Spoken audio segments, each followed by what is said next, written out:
हरे कृष्णा। हम श्रीमद् भगवद गीता के 18वें अध्याय उपसंहार संन्यास की सिद्धि इसका पुनरावलोकन करने का प्रयास कर रहे हैं। उससे पूर्व हम श्रीमद् भगवद गीता के महात्म्य से एक श्लोक को गाएंगे। सारथ्यम अर्जुनस्यादौ कुर्वन् गीतामृतं ददौ लोकस्योपकाराय तस्मै कृष्णात्मने नमः। मैं सर्वप्रथम भगवान श्री कृष्ण को प्रणाम करती हूँ, जिन्होंने मात्र तीनों लोकों के लाभ हेतु गीता के इस अमृत को वितरित करने के लिए अर्जुन के सारथी का पद स्वीकार किया। आइए कक्षा की ओर बढ़ते हैं। तो ये अध्याय शुरू होता है। अर्जुन जी प्रश्न पूछते हैं भगवान से। अर्जुन उवाच सन्न्यासस्य महाबाहो तत्त्वमिच्छामि वेदितुं त्यागस्य च ऋषिकेश पृथक् केशि निषूदन। अर्जुन ने कहा, हे महाबाहु, मैं त्याग का उद्देश्य जानने का इच्छुक हूँ। और हे केशि निषूदन, हे ऋषिकेश, मैं त्यागमय जीवन अर्थात संन्यास आश्रम का भी उद्देश्य जानना चाहता हूँ। तो उन्होंने क्या पूछा है कि त्याग का उद्देश्य क्या है और संन्यास आश्रम का उद्देश्य क्या है, त्याग क्या है और संन्यास क्या है।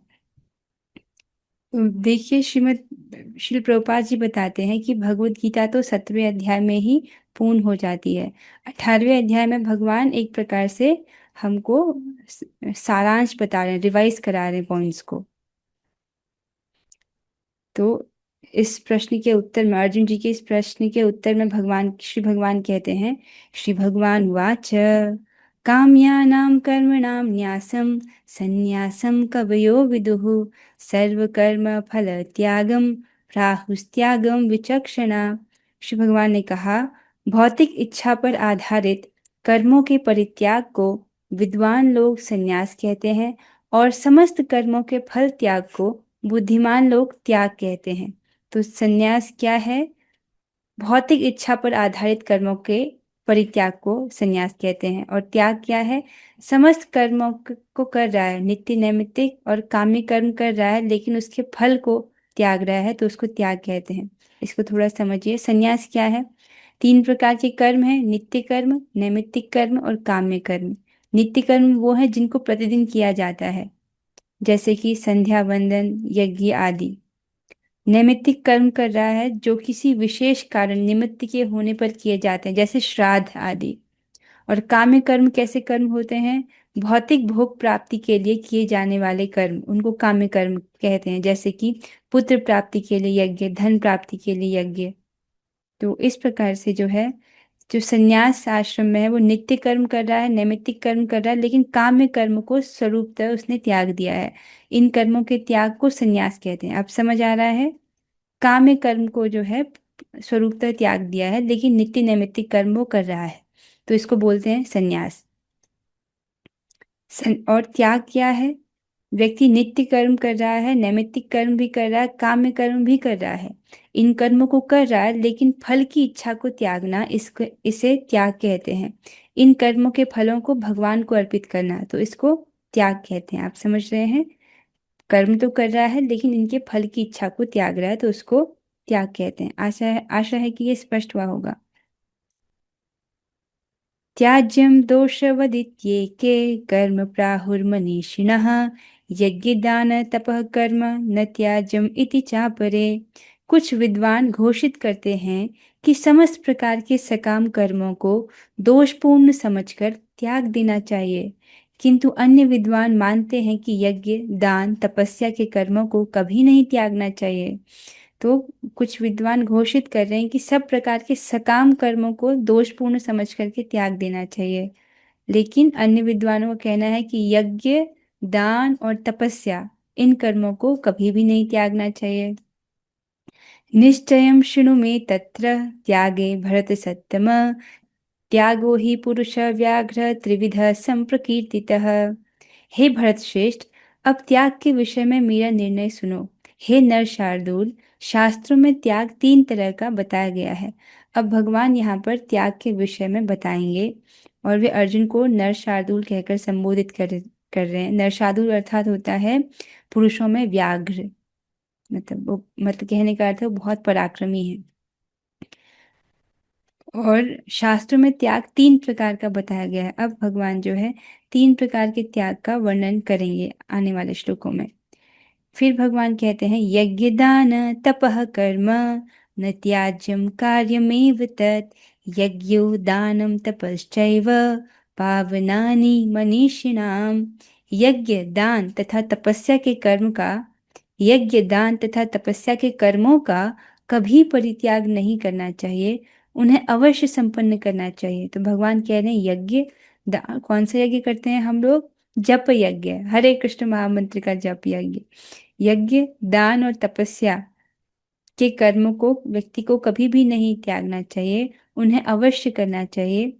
निसंदेह यज्ञ दान तथा तपस्या महात्माओं को भी शुद्ध बनाते हैं। न नाम सम व्रत न नाम सम तप।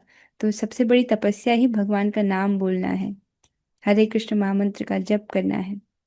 और और कौन सी तपस्या करते हैं हम? एकादशी व्रत का पालन करते हैं, जन्माष्टमी आदि जो उत्सव होते हैं उनके व्रतों का पालन करते हैं, तो वो भी तपस्या है। आगे श्री भगवान बताते हैं एतान्यपि तु कर्माणि संगम त्यक्त्वा फलानि च कर्तव्यानीति मे पार्थ निश्चितं मतमुत्तमम्। इन सारे कार्यों को किसी प्रकार की आसक्ति या फल की आशा के बिना संपन्न करना चाहिए। किन सारे कार्यों को? यज्ञ दान और तपस्या के जो कार्य हैं इनको बिना किसी किसी प्रकार की आसक्ति या फल की आशा के बिना संपन्न करना चाहिए। हे प्रथापुत्र, इन्हें कर्तव्य मानकर संपन्न किया जाना चाहिए, यही मेरा अंतिम मत है। तो भगवान कह रहे हैं यज्ञ दान और तपस्या को कर्तव्य मानकर व्यक्ति को करना चाहिए, कोई फल की आशा नहीं रखनी चाहिए, मतलब भौतिक फल की आशा के बिना करना चाहिए। अब श्री भगवान 3 प्रकार के त्याग का वर्णन कर रहे हैं। नियतस्य तु संन्यासः कर्मणो नोपपद्यते मोहात् तस्य परित्यागस्तामसः परिकीर्तितः। निर्दिष्ट कर्तव्यों को कभी नहीं त्यागना चाहिए। यदि कोई मोहवश अपने नियत कर्मों का परित्याग कर देता है तो ऐसे त्याग को तामसी कहा जाता है। मोहवश अर्थात अज्ञान में कोई अपने नियत कर्मों का परित्याग करता है तो ऐसा जो त्याग है उसको तामसी त्याग बोला गया है। दुःखमित्येव यत्कर्म कायक्लेशभयात् त्यजेत् स कृत्वा राजसं त्यागं नैव त्यागफलं लभेत्। जो व्यक्ति नियत कर्मों को कष्टप्रद समझकर या शारीरिक क्लेश के भय से त्याग देता है उसके लिए कहा जाता है कि उसने यह त्याग रजोगुण में किया है। ऐसा करने से कभी त्याग का उच्च फल प्राप्त नहीं होता। तो यहाँ पर वर्णन कर रहे हैं रजोगुणी त्याग क्या है। अगर व्यक्ति नियत कर्मों को त्याग रहा है क्या समझ करके, अरे इसमें तो शरीर को बहुत कष्ट मिल रहा है या शरीर के क्लेश के भय से उसको त्याग रहा है, तो ऐसे त्याग को रजोगुण में बोला गया है। जैसे यहाँ पर एक छोटा सा उदाहरण दिया गया है। कोई एकादशी के दिन सोचे एकादशी व्रत में शरीर को बहुत कष्ट होता है इसीलिए नहीं करूँगा। एकादशी व्रत करना है ना सबको, लेकिन कोई सोचे कि एकादशी व्रत कर रहे हैं शरीर को बड़ा क्लेश हो रहा है, छोड़ो कौन करता है, ऐसे करके कोई त्याग दे तो ऐसा त्याग क्या है? रजोगुण में किया गया त्याग है। और इस प्रकार के त्याग से जो है ऐसा करने से कभी त्याग का उच्च फल प्राप्त नहीं होता। या एक और प्रभुपाद जी के तात्पर्य से ये उदाहरण लिया गया है। कोई व्यक्ति अगर सोचे कि धन कमाना तो भक्ति नहीं है, यह तो सकाम कर्म है, मैं धन कमाना त्याग दूंगी, अगर कोई ऐसा सोचे तो ये भी राजसी त्याग है। श्री प्रभुपाद जी कहते हैं जो व्यक्ति कृष्ण भावनामृत को प्राप्त होता है उसे इस भय से धनोपार्जन बंद नहीं करना चाहिए कि वह सकाम कर्म कर रहा है। ठीक है, धनोपार्जन कर रहा है व्यक्ति, वो ये नहीं सोचे कि अरे इसमें तो ये तो मैं सकाम कर्म कर रहा हूँ। सकाम कर्म मतलब जिसको भौतिक फल की इच्छा से किया जाता है, तो ऐसे समझ रहा है। यदि कोई कार्य करके कमाए गए धन को कृष्ण भावनामृत में लगाता है उसे चाहिए कि वह धनोपार्जन करना त्यागे नहीं। यह यदि त्यागता है तो ऐसा त्याग जो है राजसी कहलाता है। ठीक है, धन कमाए और अगर उस धन कमाए हुए धन को कृष्ण भावनामृत में लगाता है तो उसको ऐसा धनोपार्जन, ऐसी नौकरी, ऐसा व्यवसाय त्यागना नहीं चाहिए। ठीक है, अगर कोई त्याग देता है इस प्रकार से धनोपार्जन को राजसी समझ करके, तो ऐसा जो त्याग है वो राजसी कहा जाता है, अर्थात इसको सकाम कर्म समझ के जो त्यागता है। स्पष्ट हो रहा है? मतलब धन है उसको भगवान की सेवा में लगा दो। ये कार्यमित्येव यत् कर्म नियतं क्रियतेऽर्जुन संगम त्यक्त्वा फलं चैव सत्यागः सात्विको मतः। हे अर्जुन, जब मनुष्य नियत कर्तव्य को करणीय मानकर करता है और समस्त भौतिक संगति तथा फल की आसक्ति को त्याग देता है, तो उसका त्याग सात्विक कहलाता है। तो यहाँ पर भगवान सात्विक त्याग का वर्णन कर रहे हैं। इसमें व्यक्ति अपने नियत कर्तव्य को करता है अपना कर्तव्य समझ करके, और सब प्रकार की भौतिक संगति और फल की आसक्ति को त्याग देता है। ऐसे त्याग को सात्विक त्याग कहते हैं। न द्वेष्ट्य अकुशलं कर्म कुशलेनानुषज्यते त्यागी सत्वसमाविष्टो मेधावी छिन्न संशयः। सतोगुण में स्थित बुद्धिमान त्यागी, जो न तो अशुभ कार्य से घृणा करता है न शुभ कर्म से लिप्त होता है, वह कर्म के विषय में कोई संशय नहीं रखता। तो यहाँ पर भगवान इस प्रकार से सात्विक त्यागी का ही वर्णन कर रहे हैं, जो कि अशुभ कार्य से घृणा नहीं करता है और शुभ कर्म के प्रति आसक्त नहीं होता है, उसमें लिप्त नहीं होता है, और कर्म के विषय में उसको कोई संशय नहीं होता। जैसे उदाहरण के तौर पर अकुशल कर्म, जैसे कि दुखजनक कर्म अगर सात्विक कर्ता को करना पड़ता है, सात्विक त्यागी को करना पड़ता है, अर्थात जो कर्म उसको दुख देते हैं उनसे वह घृणा नहीं करता। जैसे ठंड में स्नान करना, ठीक है, ठंड में भी भक्त स्नान करते हैं और श्री भगवान की सेवा करते हैं, तो ठंडी में स्नान करना शरीर को दुख देने वाला कार्य है, लेकिन वह इस कर्म से घृणा नहीं करता है, उसको भी अपना कर्तव्य समझकर करता है। और कुशलम कर्म अर्थात जिन कर्मों से उसको शारीरिक सुख मिलता है, जिन कर्मों से उसे शारीरिक सुख मिलता है, उनके प्रति वह आसक्त नहीं होता। जैसे कि गर्मी में स्नान करना, गर्मी में ठंडे ठंडे पानी से स्नान करना अच्छा लगता है, जाड़े में ठंडे ठंडे पानी से स्नान करना अच्छा नहीं लगता है। तो गर्मी में जब स्नान कर रहा है तो उस कर्म से वो आसक्त नहीं होता, लिप्त नहीं होता है, अपना कर्तव्य समझकर वो कर रहा है। न हि देहभृता शक्यं त्यक्तुं कर्माण्यशेषतः यस्तु कर्म फलत्यागी स त्यागीत्यभिधीयते।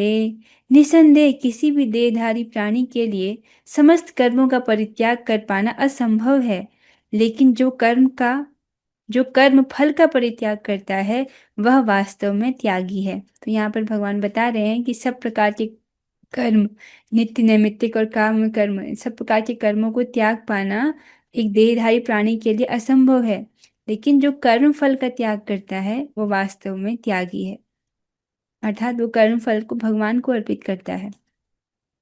अनिष्टमिष्टं मिश्रं च त्रिविधं कर्मण फलं भवत्यत्यागिनां प्रेत्य न तु सन्यासिनां क्वचित्।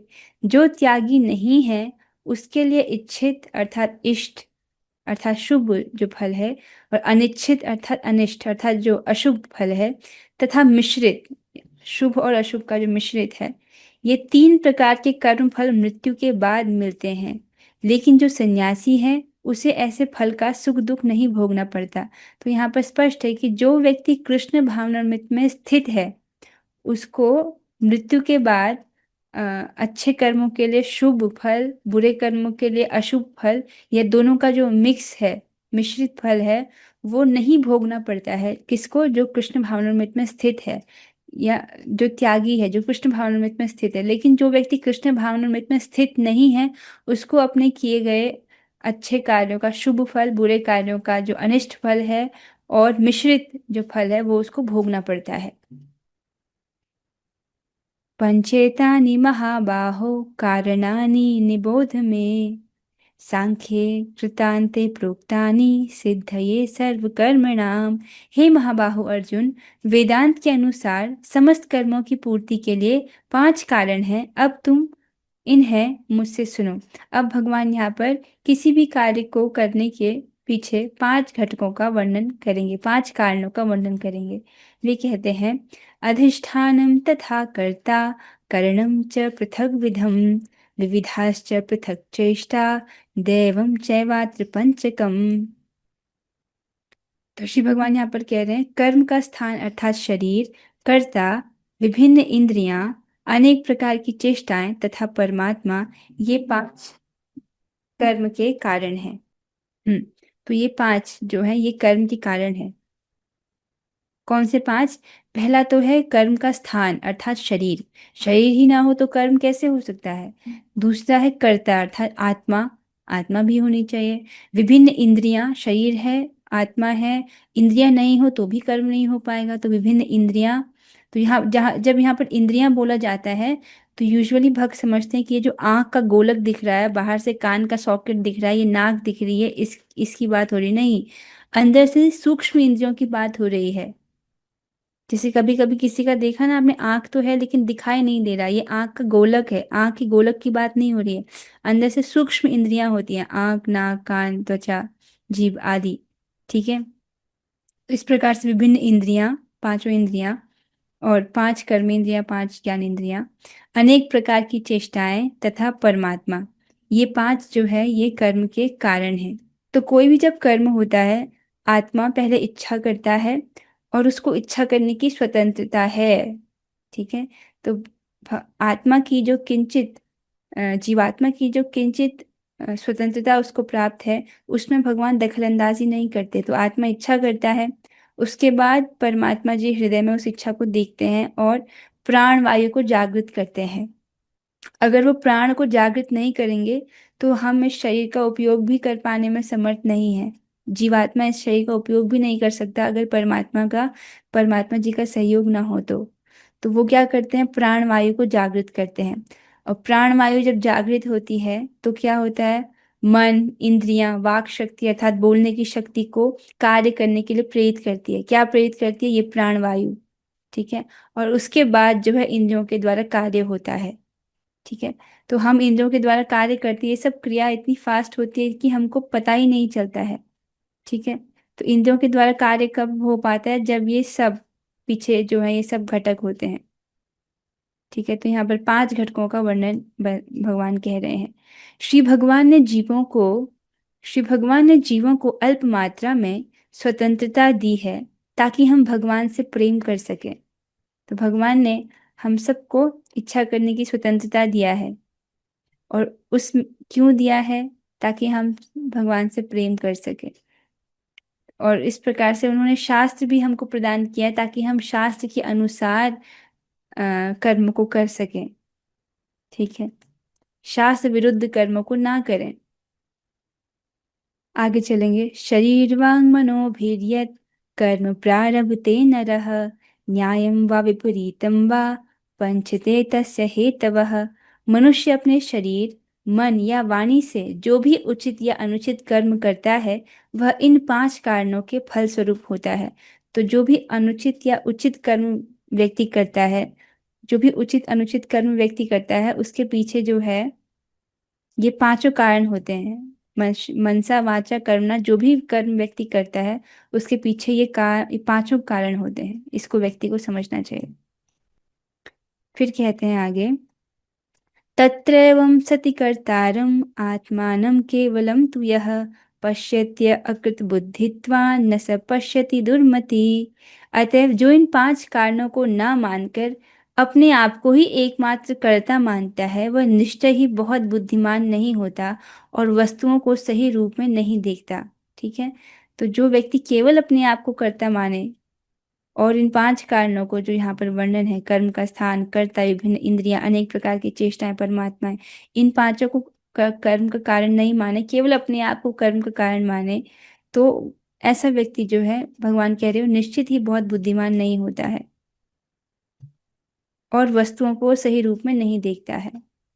18.16 में ऐसा कह रहे हैं भगवान। आगे चलेंगे। यस्य नाहं कृतो भावो बुद्धिर्यस्य न लिप्यते हत्वापि स इमान् लोकान् हन्ति न निबध्यते।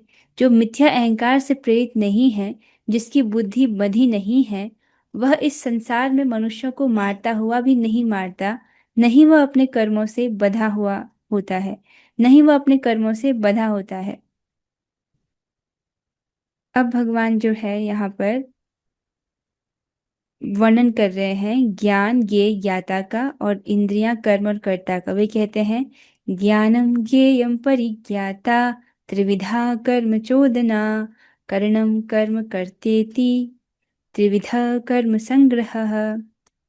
श्री भगवान बता रहे हैं ज्ञान, ज्ञेय तथा ज्ञाता ये तीनों कर्म को प्रेरणा देने वाले कारण हैं। इंद्रियां अर्थात करण, कर्म तथा कर्ता ये तीन जो हैं कर्म के संघटक हैं। तो अब ये जो शब्द है ये हमने समझे थे कक्षा में कि ज्ञान, ज्ञेय और ज्ञाता क्या होता है और इंद्रियां, कर्म और कर्ता ये क्या है। पर उसको समझाने के लिए छोटा सा एग्जाम्पल मैं फिर से दूंगी।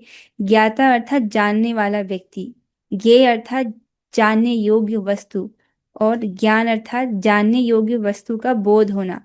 एक छोटा सा उदाहरण, जैसे एक बच्चा है उसको आप सेब के बारे में सिखा रहे हो मानो, तो इस उदाहरण में ज्ञाता कौन है? ये बच्चा। और ज्ञेय क्या है? वो सेब जिसके बारे में आप बच्चे को सिखाना चाहते हो। और ज्ञान, ज्ञान क्या है? उस ये वस्तु के बारे में बोध होना, जैसे उसको ये बताना कि ये फल है, इस फल को सेब कहते हैं, ये फल मीठा होता है, ये लाल रंग का होता है, ये सब क्या हुआ? ज्ञान। ये बहुत सरल उदाहरण इसलिए दिया गया है ताकि आप ज्ञाता, ज्ञेय और ज्ञान का अर्थ समझ सको। इस सरल उदाहरण से तो सबको समझ आ गया होगा ना कि ज्ञाता, ज्ञेय और ज्ञान क्या है। ठीक है। और कर्ता, कर्म और करण। कर्ता अर्थात कर्म करने वाला, कर्म तो आप समझ रहे हो, और करण अर्थात इंद्रियां। तो जैसे यहाँ पर एक बहुत आसान उदाहरण रखा गया है, राम अपनी इंद्रियों से सेब खा रहा है। ठीक है, तो राम क्या हुआ इस उदाहरण में? कर्ता, अपनी इंद्रियों से अर्थात करण से सेब खा रहा है, तो यहाँ पर सेब खाना क्या हुआ? कर्म हो गया। तो आपको ये शब्द समझ आ रहे हैं आपको? कर्ता, कर्म, करण और ज्ञाता, ज्ञेय और ज्ञान। ठीक है, बस शब्द समझाने के लिए सिंपल उदाहरण दिए गए हैं। आगे चलेंगे।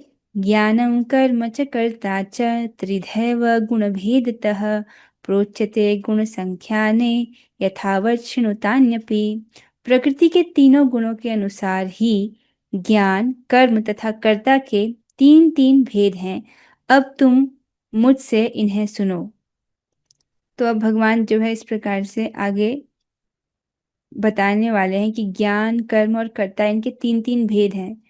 तीन तीन भेद क्यों है? क्योंकि ये प्रकृति के गुणों के अनुसार है। प्रकृति के तीन गुण है ना, सतोगुण, रजोगुण, तमोगुण, उसके अनुसार तीन तीन भेद हैं। उसके बारे में भगवान वर्णन करने जा रहे हैं। अब भगवान वर्णन करेंगे सात्विक ज्ञान, राजसिक ज्ञान और तामसिक ज्ञान क्या है। सर्वभूतेषु येनैकं भावम् अव्ययम् ईक्षते अविभक्तं विभक्तेषु तज्ज्ञानं विद्धि सात्विकम्। जिस ज्ञान से अनंत रूपों में विभक्त सारे जीवों में एक ही अविभक्त आध्यात्मिक प्रकृति देखी जाती है, उसे ही तुम सात्विक जानो। अर्थात क्या कह रहे हैं? अनंत रूपों में, जैसे बहुत सारे रूप दिख रहे हैं, जिराफ है, मनुष्य का शरीर है, बंदर का शरीर है, कुत्ते का शरीर है, इस प्रकार से अनंत रूप दिख रहे हैं। लेकिन उसमें विभक्त सारे जीवों में एक ही अविभक्त आध्यात्मिक प्रकृति देखी जाती है। सब क्या है? भगवान की परा प्रकृति, जीवात्मा। ठीक है, तो इस प्रकार से व्यष्टि जीवात्मा है, उसको देखा जा रहा है। और जीवात्मा के पास एक ज्ञान शक्ति है कि मैं हूँ और मैं अन्यों से अलग हूँ। ठीक है, तो इस प्रकार से एक ही प्रकार की आध्यात्मिक प्रकृति देखी जाती है। ऐसे ज्ञान को तुम सात्विक जानो। यद्यपि अलग अलग शरीरों में दिख रहे हैं, लेकिन वो व्यष्टि जीवात्मा है। व्यष्टि अर्थात इंडिविजुअल जीवात्मा है। और अपने को आत्मा रूप में देखने का क्या अर्थ है? अपने को आत्मा के रूप में देखने का क्या अर्थ है? आत्मा के रूप में अपनी आवश्यकताओं को समझना। अगर कोई व्यक्ति वास्तव में देख समझ रहा है कि मैं शरीर नहीं हूँ, मैं आत्मा हूँ, तो वो समझेगा कि आत्मा की आवश्यकता क्या है। और आत्मा के रूप में व्यक्ति समझे कि मेरी एकमात्र आवश्यकता भगवत प्रेम है। ठीक है, स्पष्ट हो रहा है। पृथक्त्वेन तु यज्ज्ञानं नानाभावान् पृथग्विधान् वेत्ति सर्वेषु भूतेषु तज्ज्ञानं विद्धि राजसम्।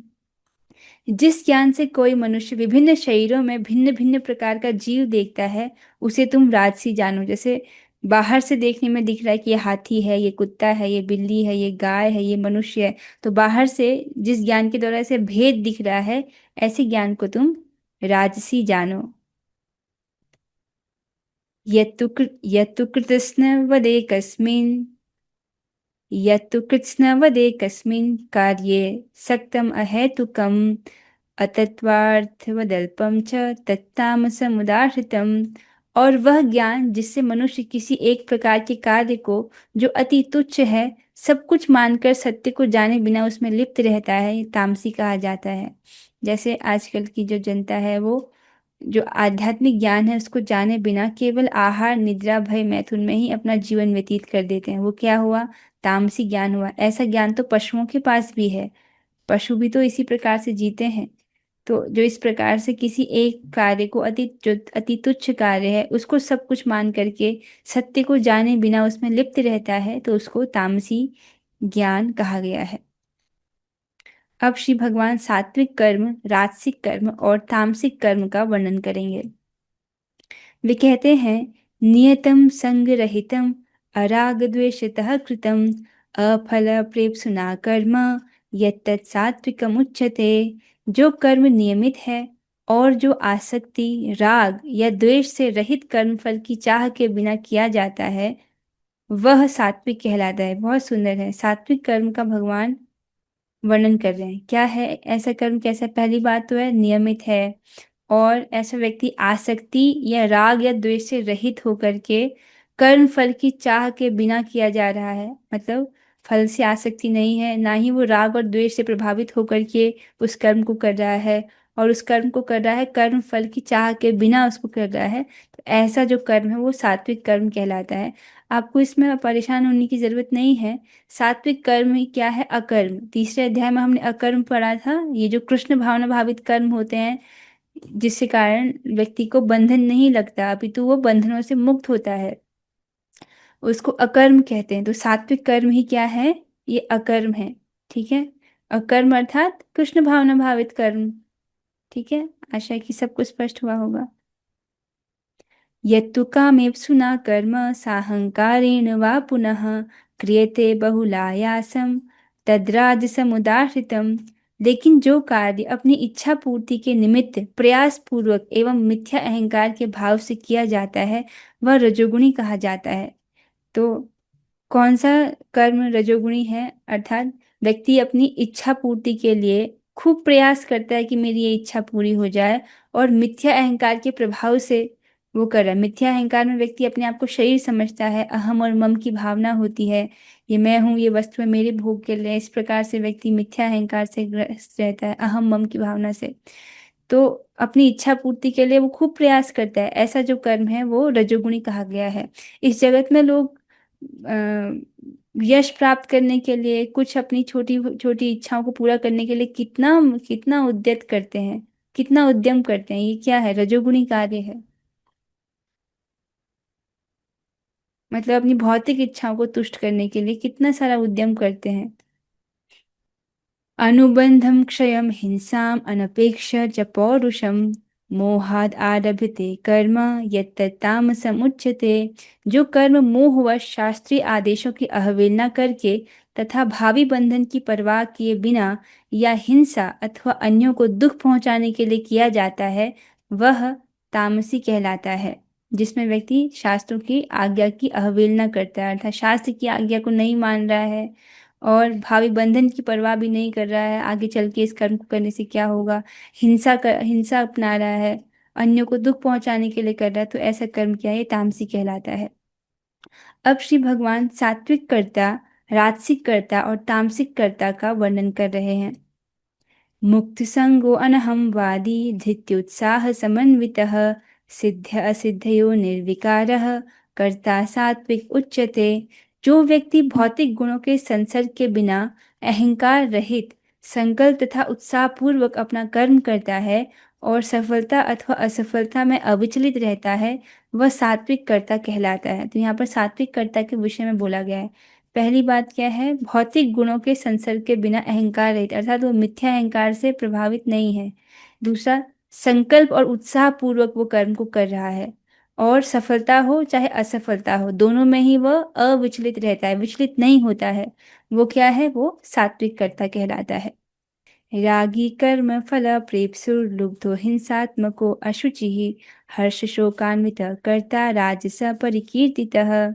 जो कर्ता कर्म तथा कर्मफल के प्रति आसक्त होकर फलों का भोग करना चाहता है, तथा जो लोभी, सदैव ईर्ष्यालु, अपवित्र और सुख दुख से विचलित होने वाला है, वह राजसी कहा जाता है। तो यहाँ पर राजसी कर्ता का वर्णन है। तो इसका क्या लक्षण है? वो भौतिक फल की इच्छा से युक्त होकर के कर्म को करता है, लोभी है, ईर्ष्यालु है, अपवित्र है, सुख दुख से विचलित होने वाला है। सफलता मिलेगी उसमें बहुत सुखी हो जाएगा, असफलता मिली तो उसमें बहुत विचलित हो जाएगा। ये एक राजसी कर्ता का, एक रजोगुणी कर्ता का वर्णन है। जैसे यहाँ पर उदाहरण में दिया गया है, अशुचि एक दुर्गुण राजसी कर्ता का क्या है कि वो अशुचि रहता है, अर्थात बिना स्नान अथवा स्वच्छ वस्त्र पहने बिना पूजा करना, ये राशिकर्ता का लक्षण है। जो लोग बिना स्नान किए पूजा कर लेते हैं, बिना स्वच्छ वस्त्र पहने ही भगवान की सेवा में चले जाते हैं। तो इसीलिए जो है भक्त लोग स्नान करते हैं प्रतिदिन कम से कम 2 बार, और स्वच्छ वस्त्रों को धारण करते हैं। तो हम लोग रोज रोज ही अपने कपड़े धोते हैं, रोज स्नान होता है कम से कम 2 बार। अयुक्त प्राकृत स्तब्ध शठो नैष्कृतिकोलस विषादी दीर्घसूत्री च कर्ता तामस उच्यते। जो कर्ता सदा शास्त्रों के आदेशों के विरुद्ध कार्य करता रहता है, जो भौतिकवादी, हठी, कपटी तथा अन्यों का अपमान करने में पटु है, और तथा जो आलसी, सदैव खिन्न तथा काम करने में दीर्घसूत्री है, वह तमोगुणी कहलाता है। तो यहाँ पर तमोगुणी कर्ता का वर्णन है। पहला क्या लक्षण है उसका कि शास्त्र की जो आज्ञा है उसके विरुद्ध काम करना। जैसे मांस शास्त्र में बोला गया कि मांसाहार नहीं करना, लेकिन ये जो तमोगुणी व्यक्ति है मांसाहार करता है। भौतिकतावादी है, हठी है, जिद्दी अर्थात कपटी है, कपट करता है, अन्यों का अपमान करने में पटु है, और कैसा इसका लक्षण है? आलसी है, सदैव खिन्न रहता है, और काम करने में बहुत समय लगाता है, दीर्घ सूत्री है। वो ऐसा व्यक्ति तमोगुणी कहलाता है। बुद्धिर्भेदं धृतेश्चैव गुणस्त्रिविधं शृणु। गुणतस्त्रिविधं शृणु प्रोच्यमानम् अशेषेण पृथक्त्वेन धनंजय। हे धनंजय, अब मैं प्रकृति के तीनों गुणों के अनुसार तुम्हें विभिन्न प्रकार की बुद्धि तथा धृति के विषय में विस्तार से बताऊंगा, तुम इसे सुनो। अब भगवान प्रकृति के तीनों गुणों के आधार पर 3 प्रकार की बुद्धि और 3 प्रकार की धृति का वर्णन करेंगे।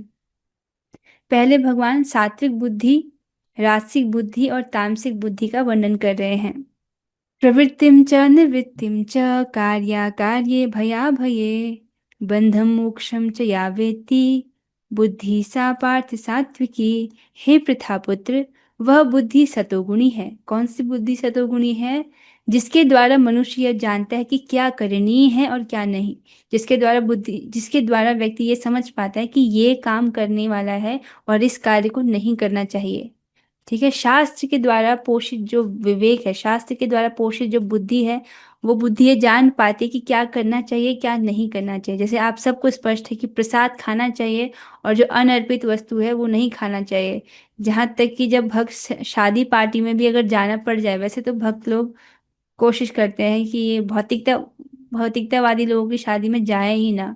अगर जाना पड़ गया किसी बाध्यता के कारण, ऐसे में वो वहां पर जो भगवान को अनर्पित भोग है, अनर्पित क्षमा कीजिएगा, भगवान को अनर्पित जो भोजन है उसको वो नहीं खाते हैं, क्योंकि वो जानते हैं कि जो अनर्पित वस्तु है वो नहीं खानी है, और जो भगवान को अर्पित है अर्थात जो प्रसाद हो गया है वो पाना है। ठीक है, और किससे डरना चाहिए और किससे नहीं, इस चीज को भी व्यक्ति समझता है। क्या बांधने वाला है और क्या मुक्ति देने वाला है, अर्थात कौन से कर्म से बंधन लगेगा और कौन से जो कर्म है वो मुक्ति देने वाले हैं, अर्थात कर्म बंधनों से मुक्ति देने वाले हैं। ठीक है, मुक्ति का अर्थ आप यहाँ पर ले सकते हैं ऐसे कर्म जो हमको भगवान श्री कृष्ण और श्रीमती राधिका रानी जी के चरण कमलों की प्राप्ति करा दे, वो अर्थ आप मुक्ति का ले सकते हो। यया धर्मम् अधर्म्यं च कार्यं च कार्यमेव च अयथावत् प्रजानाति बुद्धि सा पार्थ राजसी। हे प्रथापुत्र, जो बुद्धि धर्म तथा अधर्म, करनी तथा अकरणी कर्म में भेद नहीं कर पाता, वह राजसी है। तो कौन सी बुद्धि राजसी है? सात्विकी बुद्धि का तो आपने पढ़ा, ठीक है। अब राजसी बुद्धि क्या है उसका वर्णन कर रहे हैं। ऐसी बुद्धि धर्म और अधर्म में भेद नहीं कर पाती है। धर्म क्या है अधर्म क्या है उसको समझ नहीं पा रहा है। करनी क्या है अकरनी क्या है, कौन सा कर्म करना चाहिए कौन सा कर्म नहीं करना चाहिए, उसमें भेद नहीं कर पाता है। भेद नहीं कर पाती जो बुद्धि, ऐसी बुद्धि राजसी है। इसीलिए तो लोग जो है भौतिकतावादी कर्मों में इतने लिप्त हैं, बड़ा बड़ा घर बना लेंगे, गाड़ी बना लेंगे, सब शरीर के लिए और आत्मा के लिए कुछ नहीं। तो ये सब राजसी बुद्धि का ही लक्षण है। अधर्म्यं धर्ममिति या मन्यते तमसावृता सर्वार्थान् विपरीतांश्च बुद्धि सा पार्थ तामसी। जो बुद्धि मोह तथा अहंकार के वशीभूत होकर अधर्म को धर्म तथा धर्म को अधर्म मानती है और सदैव विपरीत दिशा में प्रयत्न करती है, वह तामसी है। तामसी बुद्धि का वर्णन किया जा रहा है। तामसी बुद्धि अर्थात ऐसी बुद्धि जो मोह तथा अंधकार से वशीभूत हो। मोह समझ रहे हो, अज्ञान से उत्पन्न जो मोह है, अंधकार है, उसके द्वारा जो बुद्धि वशीभूत रहती है। और ऐसी बुद्धि का क्या लक्षण है, जो धर्म की बात है उसको वो अधर्म समझता है और अधर्म की बात को धर्म समझता है। जैसे मुझे यहाँ पर दुर्योधन का उदाहरण याद आ रहा है। दुर्योधन, ठीक है, जो धर्म को अधर्म और अधर्म को धर्म मानती है और सदैव विपरीत दिशा में प्रयत्न करती है, वह बुद्धि क्या है, वो तामसी बुद्धि है। अब श्री भगवान सात्विक धृति, राजसिक धृति और तामसिक धृति का वर्णन कर रहे हैं। इससे पहले हम पढ़ रहे हैं धृति के बारे में, सात्विक राजसिक तामसिक धृति क्या है। पहले ये समझ आना चाहिए कि धृति क्या होती है, तभी तो हम ये जानेंगे ना सात्विक राजसिक और तामसिक धृति क्या है। तो धृति का अर्थ है किसी कार्य को पूरी निष्ठा से करने का संकल्प। मैं तो ये कार्य बहुत अच्छे से करूंगी या मैं इस कार्य को बहुत अच्छे से करूंगा। तो किसी कार्य को पूरी निष्ठा से करने का जो संकल्प है उसको धृति कहते हैं। ठीक है, अब हम सुनते हैं सात्विक धृति के बारे में। तो श्री भगवान वर्णन कर रहे हैं, धृत्या धारयते मनः प्राणेन्द्रिय क्रियाः योगेन अव्यभिचारिण्या धृति सा पार्थ सात्विकी। तो श्री भगवान कह रहे हैं, हे प्रथा पुत्र, जो अटूट है, जिसे योगाभ्यास द्वारा अचल रहकर धारण किया जाता है और जो इस प्रकार मन प्राण तथा इंद्रियों के कार्यकलाप को वश में रखती है, वह धृति सात्विक है। तो सात्विक धृति क्या होती है इसको समझा रहे हैं भगवान। ऐसे जो अच्छे अच्छे संकल्प, तो धृति क्या है, किसी कार्य को पूर्ण निष्ठा से करने का संकल्प। जैसे यहाँ पर कुछ उदाहरण दिए गए हैं, व्यक्ति ये संकल्प कर रहा है मैं 16 माला हरे कृष्ण महामंत्र का जप करूंगा, या इस प्रकार से किसी कार्य के लिए कहता है मैं इस कार्य को जरूर करूंगा। इस प्रकार से ऐसे कार्य जो कृष्ण भावनामृत कार्य हों उनके लिए संकल्प उठना, निष्ठापूर्वक उनको पूरा करने के लिए संकल्प उठना, वो क्या है, सात्विक धृति है। और आगे चलेंगे, यया तु धर्म कामार्थान् धृत्या धार्यते अर्जुन प्रसंगेन फलाकांक्षी धृति सा पार्थ राजसी। लेकिन हे अर्जुन, जिस धृति से मनुष्य धर्म अर्थ तथा काम के फलों में लिप्त बना रहता है वह राजसी धृति है। ऐसे संकल्प जिससे व्यक्ति धर्म अर्थ, अर्थ मतलब यहाँ पर क्या है, धन, धर्म अर्थ तथा काम के फलों में लिप्त बना रहता है, तो इनके जो फल हैं उन फलों में वो बहुत आसक्त रहता है, ऐसे धृति को राजसी कहते हैं। यया स्वप्नम भयम शोकम विषादम मदमेव च न विमुंचति दुर्मेधा धृति सा पार्थ तामसी। हे पार्थ, जो धृति स्वप्न भय शोक विषाद तथा मोह के परे नहीं जाती, ऐसी दुर्बुद्धिपूर्ण धृति तामसी है। ठीक है, जो कि ऐसी धृति जो स्वप्न भय शोक विषाद मोह के परे नहीं जाती है, ऐसी बुद्धि को, दुर्बुद्धि को, दुर्बुद्धिपूर्ण धृति को तामसी कहते हैं। अब श्री भगवान 3 प्रकार के सुख का वर्णन कर रहे हैं। तो ये सभी जो है प्रकृति के गुणों पर आधारित हैं, इसीलिए 3 प्रकार के हैं, सतोगुण रजोगुण तमोगुण। सुखं तु इदानीं त्रिविधं शृणु मे भरतर्षभ, अभ्यासाद् रमते यत्र दुःखान्तं च निगच्छति, यत्तद् अग्रे विषमिव परिणामे अमृतोपमम्, तत्सुखं सात्विकं प्रोक्तम् आत्मबुद्धि प्रसादजम्। हे भरत श्रेष्ठ, अब मुझसे 3 प्रकार के सुखों के विषय में सुनो, जिनके द्वारा बद्ध जीव भोग करता है और जिसके द्वारा कभी कभी दुखों का अंत हो जाता है। जो प्रारंभ में विष जैसा लगता है लेकिन अंत में अमृत के समान है, और जो मनुष्य में आत्म साक्षात्कार जगाता है, वह सात्विक सुख कहलाता है। सात्विक सुख समझ आ रहा है? शुरुआत में भगवान बता रहे हैं कि विष जैसा लगेगा लेकिन अंत में अमृत के समान है। कोई भी आप अच्छी आदत लगा रहे हो तो उसमें शुरुआत में कठिनाई होती है, जैसे सुबह उठने की आदत, या सुबह या नियमित रूप से ग्रंथ का अध्ययन करने की जो आदत है। तो शुरुआत में कठिनाई हो सकती है, लेकिन भक्तों को तो ये बहुत, कथा श्रवण करना बहुत पसंद आता है। आप सभी को जो है कथा में रुचि है, तभी तो आप क्लास में आए हो। ऐसा है कि जबरदस्ती किसी को लाया गया हो क्लास में? तो इस प्रकार से जो है शुरुआत में जो है विष जैसा लगता है लेकिन अंत में अमृत के समान है, और जो मनुष्य में आत्म साक्षात्कार जगाता है वह सात्विक सुख कहलाता है। तो यहाँ पर सात्विक सुख का वर्णन है। अंत में ये अमृत के समान होता है। विषयेन्द्रिय संयोगात् यत्तद् अग्रे अमृतोपमं परिणामे विषमिव तत्सुखम राजसं स्मृतम्। जो सुख इंद्रियों द्वारा उनके विषयों के संसर्ग से प्राप्त होता है और प्रारंभ में अमृत तुल्य तथा अंत में विष तुल्य लगता है, वह रजोगुणी कहलाता है। तो रजोगुणी सुख का यहाँ पर वर्णन है। ऐसा सुख जो इंद्रियों के द्वारा उनके विषयों के संसर्ग से प्राप्त हो रहा है, अर्थात इंद्रिय तृप्ति का जो सुख है, प्रारंभ में वो व्यक्ति को अमृत तुल्य लगता है लेकिन अंत में वो विष तुल्य लगता है। ऐसा जो सुख है, इंद्रिय तृप्ति का जो सुख, उसको रजोगुणी कहलाता है। यत्तत् अग्रे चानुबन्धे च सुखं मोहनमात्मनः निद्रालस्य प्रमादोत्थं तत्तत् तत्तामसमुदाहृतम्। तथा जो सुख आत्म साक्षात्कार के प्रति अंधा है, जो प्रारंभ से लेकर अंत तक मोह कारक है, जो निद्रा, आलस्य तथा मोह से उत्पन्न होता है, वह तामसी कहलाता है। तामसी सुख का वर्णन है। जैसे जैसे उदाहरण के तौर पर जो लोग मदिरा पान करते हैं, शराब पीते हैं, तो ये क्या है? शुरुआत में भी कष्ट है और अंत में भी कष्ट है। कष्ट ही कष्ट है। और प्रारंभ से लेकर अंत तक मोह कारक है। मोह कारक अर्थात, मोह अर्थात जो अज्ञान से उत्पन्न होता है, जिसमें व्यक्ति चीजों को यथावत नहीं देख पाता है, तो ऐसी उसकी स्थिति है। और निद्रा, आलस्य और मोह से जो उत्पन्न होता है, ऐसा जो सुख है वो तामसी सुख कहलाता है। एक प्रश्न यहाँ पर हो सकता है, हमें भक्ति का सुख वैसा क्यों नहीं मिल रहा जैसा शास्त्र में वर्णन है?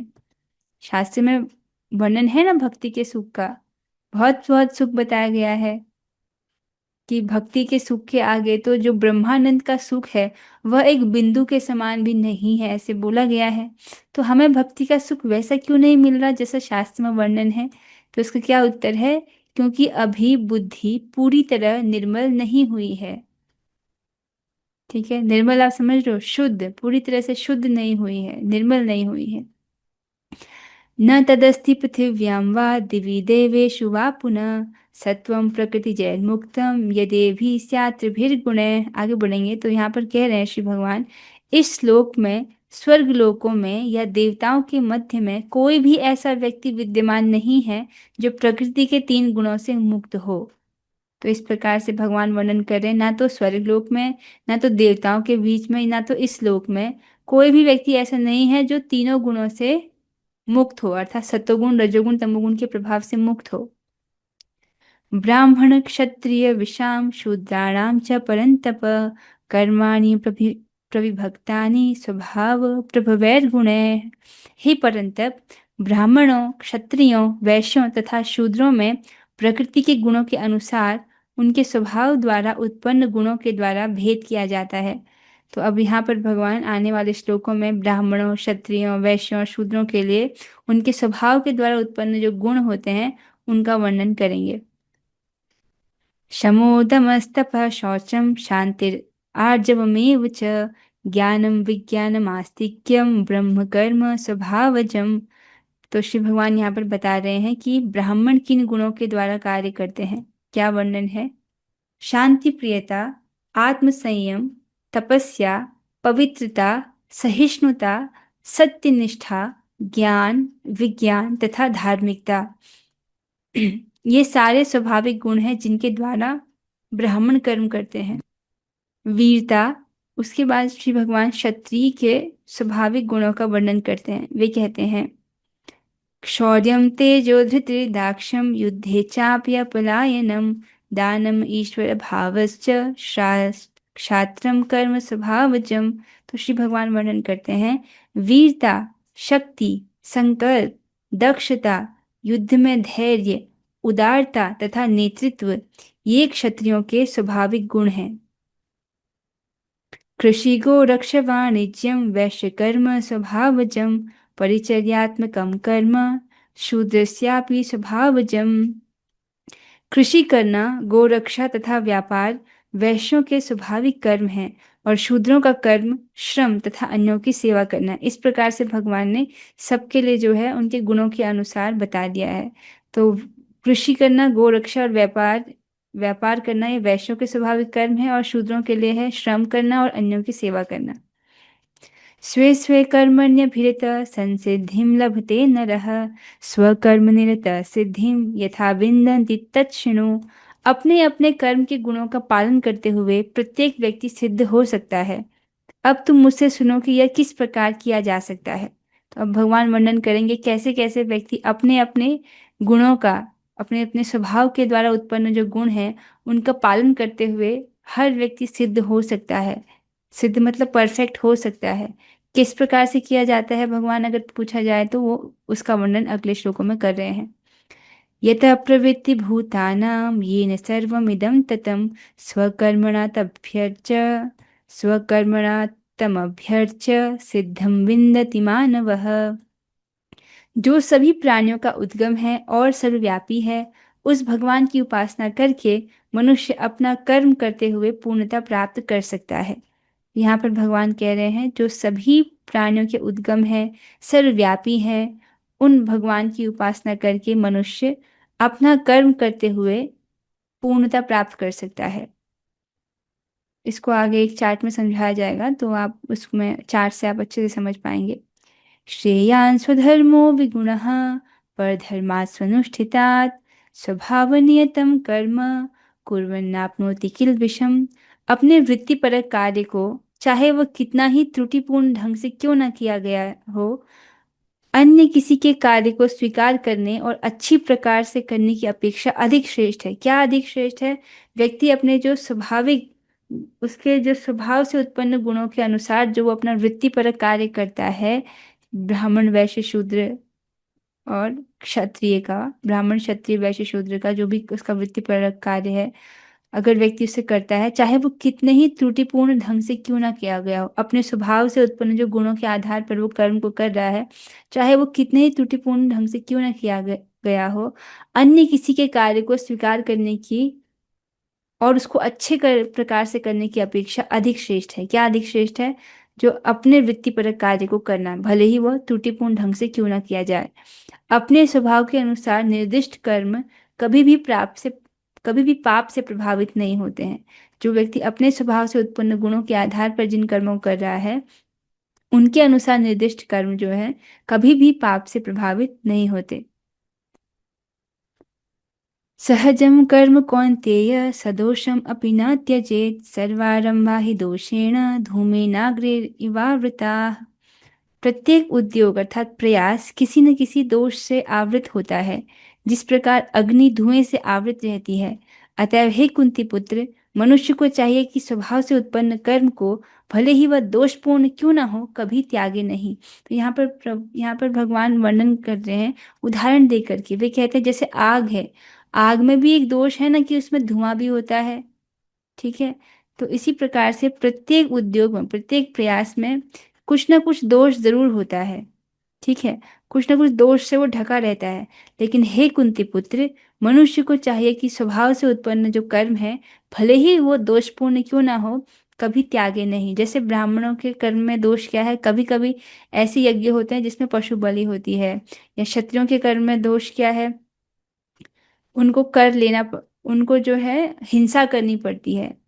तो क्षत्रिय जो है धर्म का पालन करने के लिए, धर्म की स्थापना करने के लिए हिंसा का भी उनको सहारा लेना पड़ता है। और जो वैश्य हैं उनका क्या होता है, उसके उसमें झूठ बोलना पड़ता है। जो वैश्य है, ये उसके कार्य में दोष है। या कालाबाजारी हो गई, तो ये उसके कार्य में दोष है। और जो शूद्र है, कभी कभी एक बुरे मालिक की सेवा करनी पड़ जाती है शूद्र को, तो उन कार्यों में दोष है। तो फिर भी भगवान कह रहे हैं कि अपने मनुष्य को चाहिए कि वह स्वभाव से उत्पन्न कर्म को, भले ही वह दोषपूर्ण क्यों ना हो, कभी त्यागे नहीं। अभी भगवान यहाँ पर वर्णाश्रम धर्म समझा रहे हैं, लेकिन परम गुह्य ज्ञान में क्या कहेंगे, सर्वधर्मान परित्यज्य, तुम सब प्रकार के धर्मों को त्याग करके मेरे शरण में आओ। तो पहले समझा रहे हैं सब प्रकार के धर्मों को, फिर कहेंगे इन सबको त्यागो और एकमात्र मेरे शरण में आओ। ठीक है, इसलिए अगर किसी भक्त को ठीक पूरा पूरा नहीं समझ आ रहा हो, तो आप चिंता मत कीजिए, आप 18.65 और 18.66 जो आने वाले हैं उनको ठीक से समझिएगा। 18 अध्याय का 65वां और 66वां श्लोक, वो परम गुह्य ज्ञान है। तो यहाँ पर भगवान वर्णन करते हैं स्वभाव से उत्पन्न जो वृत्तिपरक कार्य हैं। ठीक है, स्वभाव से उत्पन्न जो वृत्तिपरक कार्य होते हैं उसमें कुछ ना कुछ दोष होता है, आप आशय की चार्ट दिख रहा होगा। पर फिर भी जब उन कार्यों को व्यक्ति करता है भगवान को प्रसन्न करने के लिए, जब उन कार्यों को किया जाता है, तब उसमें जो दोष होता है, उस कार्य में जो भी दोष होता है वो दोषों से शुद्ध हो जाते हैं। उस कार्य के सारे दोष शुद्ध हो जाते हैं। और दूसरा क्या है, ऐसा जो कार्य है अर्थात भगवान को प्रसन्न करने के लिए जब वो कार्य किया जाता है, तो ऐसा कार्य ज्ञान उत्पन्न करता है और उसके द्वारा आत्म साक्षात्कार संभव है। ठीक है, सबको स्पष्ट हो रहा है ये? सबको स्पष्ट हो रहा है? ठीक है। अभी प्रश्न ये हो सकता है कि ये कर्म के सारे दोष जो है, उस कार्य के सारे दोष शुद्ध हो जाते हैं, ये दोष क्या है? कौन से दोष शुद्ध हो जाते हैं? जैसे स्वभाव से उत्पन्न वृत्ति पर कार्य, उसमें कुछ दोष है, दोष है क्या? इसको आचार्य बताते हैं, कर्म के दोष क्या है, कर्तापन का अभिमान और कर्म फल की कामना। क्या दोष है? स्वतंत्र, मैं स्वतंत्र करता हूँ, इस प्रकार की भावना। हमने अभी तो पढ़ा था किसी भी कर्म करने के पीछे 5 कारण होते हैं।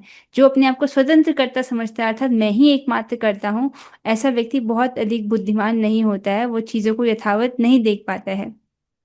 तो कर्म के दोष क्या है, कर्तापन का अभिमान होना, कि मैं स्वतंत्र करता हूँ ऐसा अभिमान होना, और कर्म फल की कामना, कर्म फल की इच्छा, ये क्या है, कर्म के दोष हैं। लेकिन ऐसे दोषों से मुक्ति हो जाती है अगर वो कर्म हम भगवान को प्रसन्न करने के लिए करते हैं तो। जैसे भगवान को प्रसन्न करने के लिए आप जप कर रहे हो, तो यद्यपि ये भावना आएगी कि मैं जप कर रहा हूँ या मैं जप कर रही हूँ, पर क्यों कर रहे हैं, भगवान श्री कृष्ण की प्रसन्नता हेतु कर रहे हैं। ठीक है, तो उसमें कोई भोग बुद्धि तो आती नहीं है, भोग बुद्धि का निर्माण नहीं होता है, तो फिर ये जो कर्तापन का अभिमान है, इस दोष से ये दोष हट जाता है। या अगर आप भोग बना रहे हो, इस उदाहरण को लेंगे तो भगवान के लिए भोग बन रहा है, भगवान की प्रसन्नता के लिए भोग बन रहा है, तो उद्देश्य क्या है, आप भले आपके मन में ये विचार आए कि मैं भोग बना रही हूँ, ऐसा आए, लेकिन उसका उद्देश्य क्या है, कृष्ण से प्रसन्न हो जाए, तो भोक्तापन, जो भोग बुद्धि का निर्माण नहीं हो रहा है, तो इस प्रकार से कर्म के दोष जो होते हैं वो शुद्ध हो जाते हैं। असक्त बुद्धि सर्वत्र जितात्मा विगत स्पृहः नैष्कर्म्य सिद्धिं परमां संन्यासेनाधिगच्छति। जो आत्मसंयमी तथा अनासक्त है एवं जो समस्त भौतिक भोगों की परवाह नहीं करता, वह संन्यास के अभ्यास द्वारा कर्म फल से मुक्ति की सर्वोच्च सिद्ध अवस्था प्राप्त कर सकता है। आप इसको सिंपल भाषा में समझो, जो व्यक्ति कृष्ण भावनामृत में स्थित है वो कर्म फल से मुक्ति की सर्वोच्च सिद्धावस्था को प्राप्त कर सकता है। ठीक है, जैसे कि यहाँ पर वर्णन हो रहा है कि यह मनोदशा योगारूढ़ या योग की सिद्धावस्था कहलाती है। योगारूढ़ समझ रहे हो? एक तो योगा रुक्षु होता है, योगा रुक्षु क्या, कौन सी दशा है, जो भी योग में चढ़ना जिसने आरंभ किया है। और योगारूढ़ अवस्था क्या है, जो बहुत अच्छे से उसमें स्थित हो गया है। ठीक है, योगारूढ़ अवस्था अर्थात योग की सिद्धावस्था, वो क्या है, इस प्रकार की जो मनोदशा है, जैसा इस चित्र में दर्शाया गया है, ये ऐसी जो मनोदशा है वो योग की सिद्धावस्था है। कैसी मनोदशा, कौन सी मनोदशा होनी चाहिए, तो ऐसी मनोवृत्ति होने से मनुष्य संतुष्ट रहता है। कैसी मनोवृत्ति, जब मनुष्य ये सोचता है कि मैं परमेश्वर का अंश हूँ, अपने हृदय में वो इस बात को समझ रहा है कि मैं परमेश्वर का अंश हूँ, मुझे मेरे कार्य के फल को भोगने का कोई अधिकार नहीं है, अतएव मेरे कार्य का फल परमेश्वर द्वारा भोगा जाना चाहिए।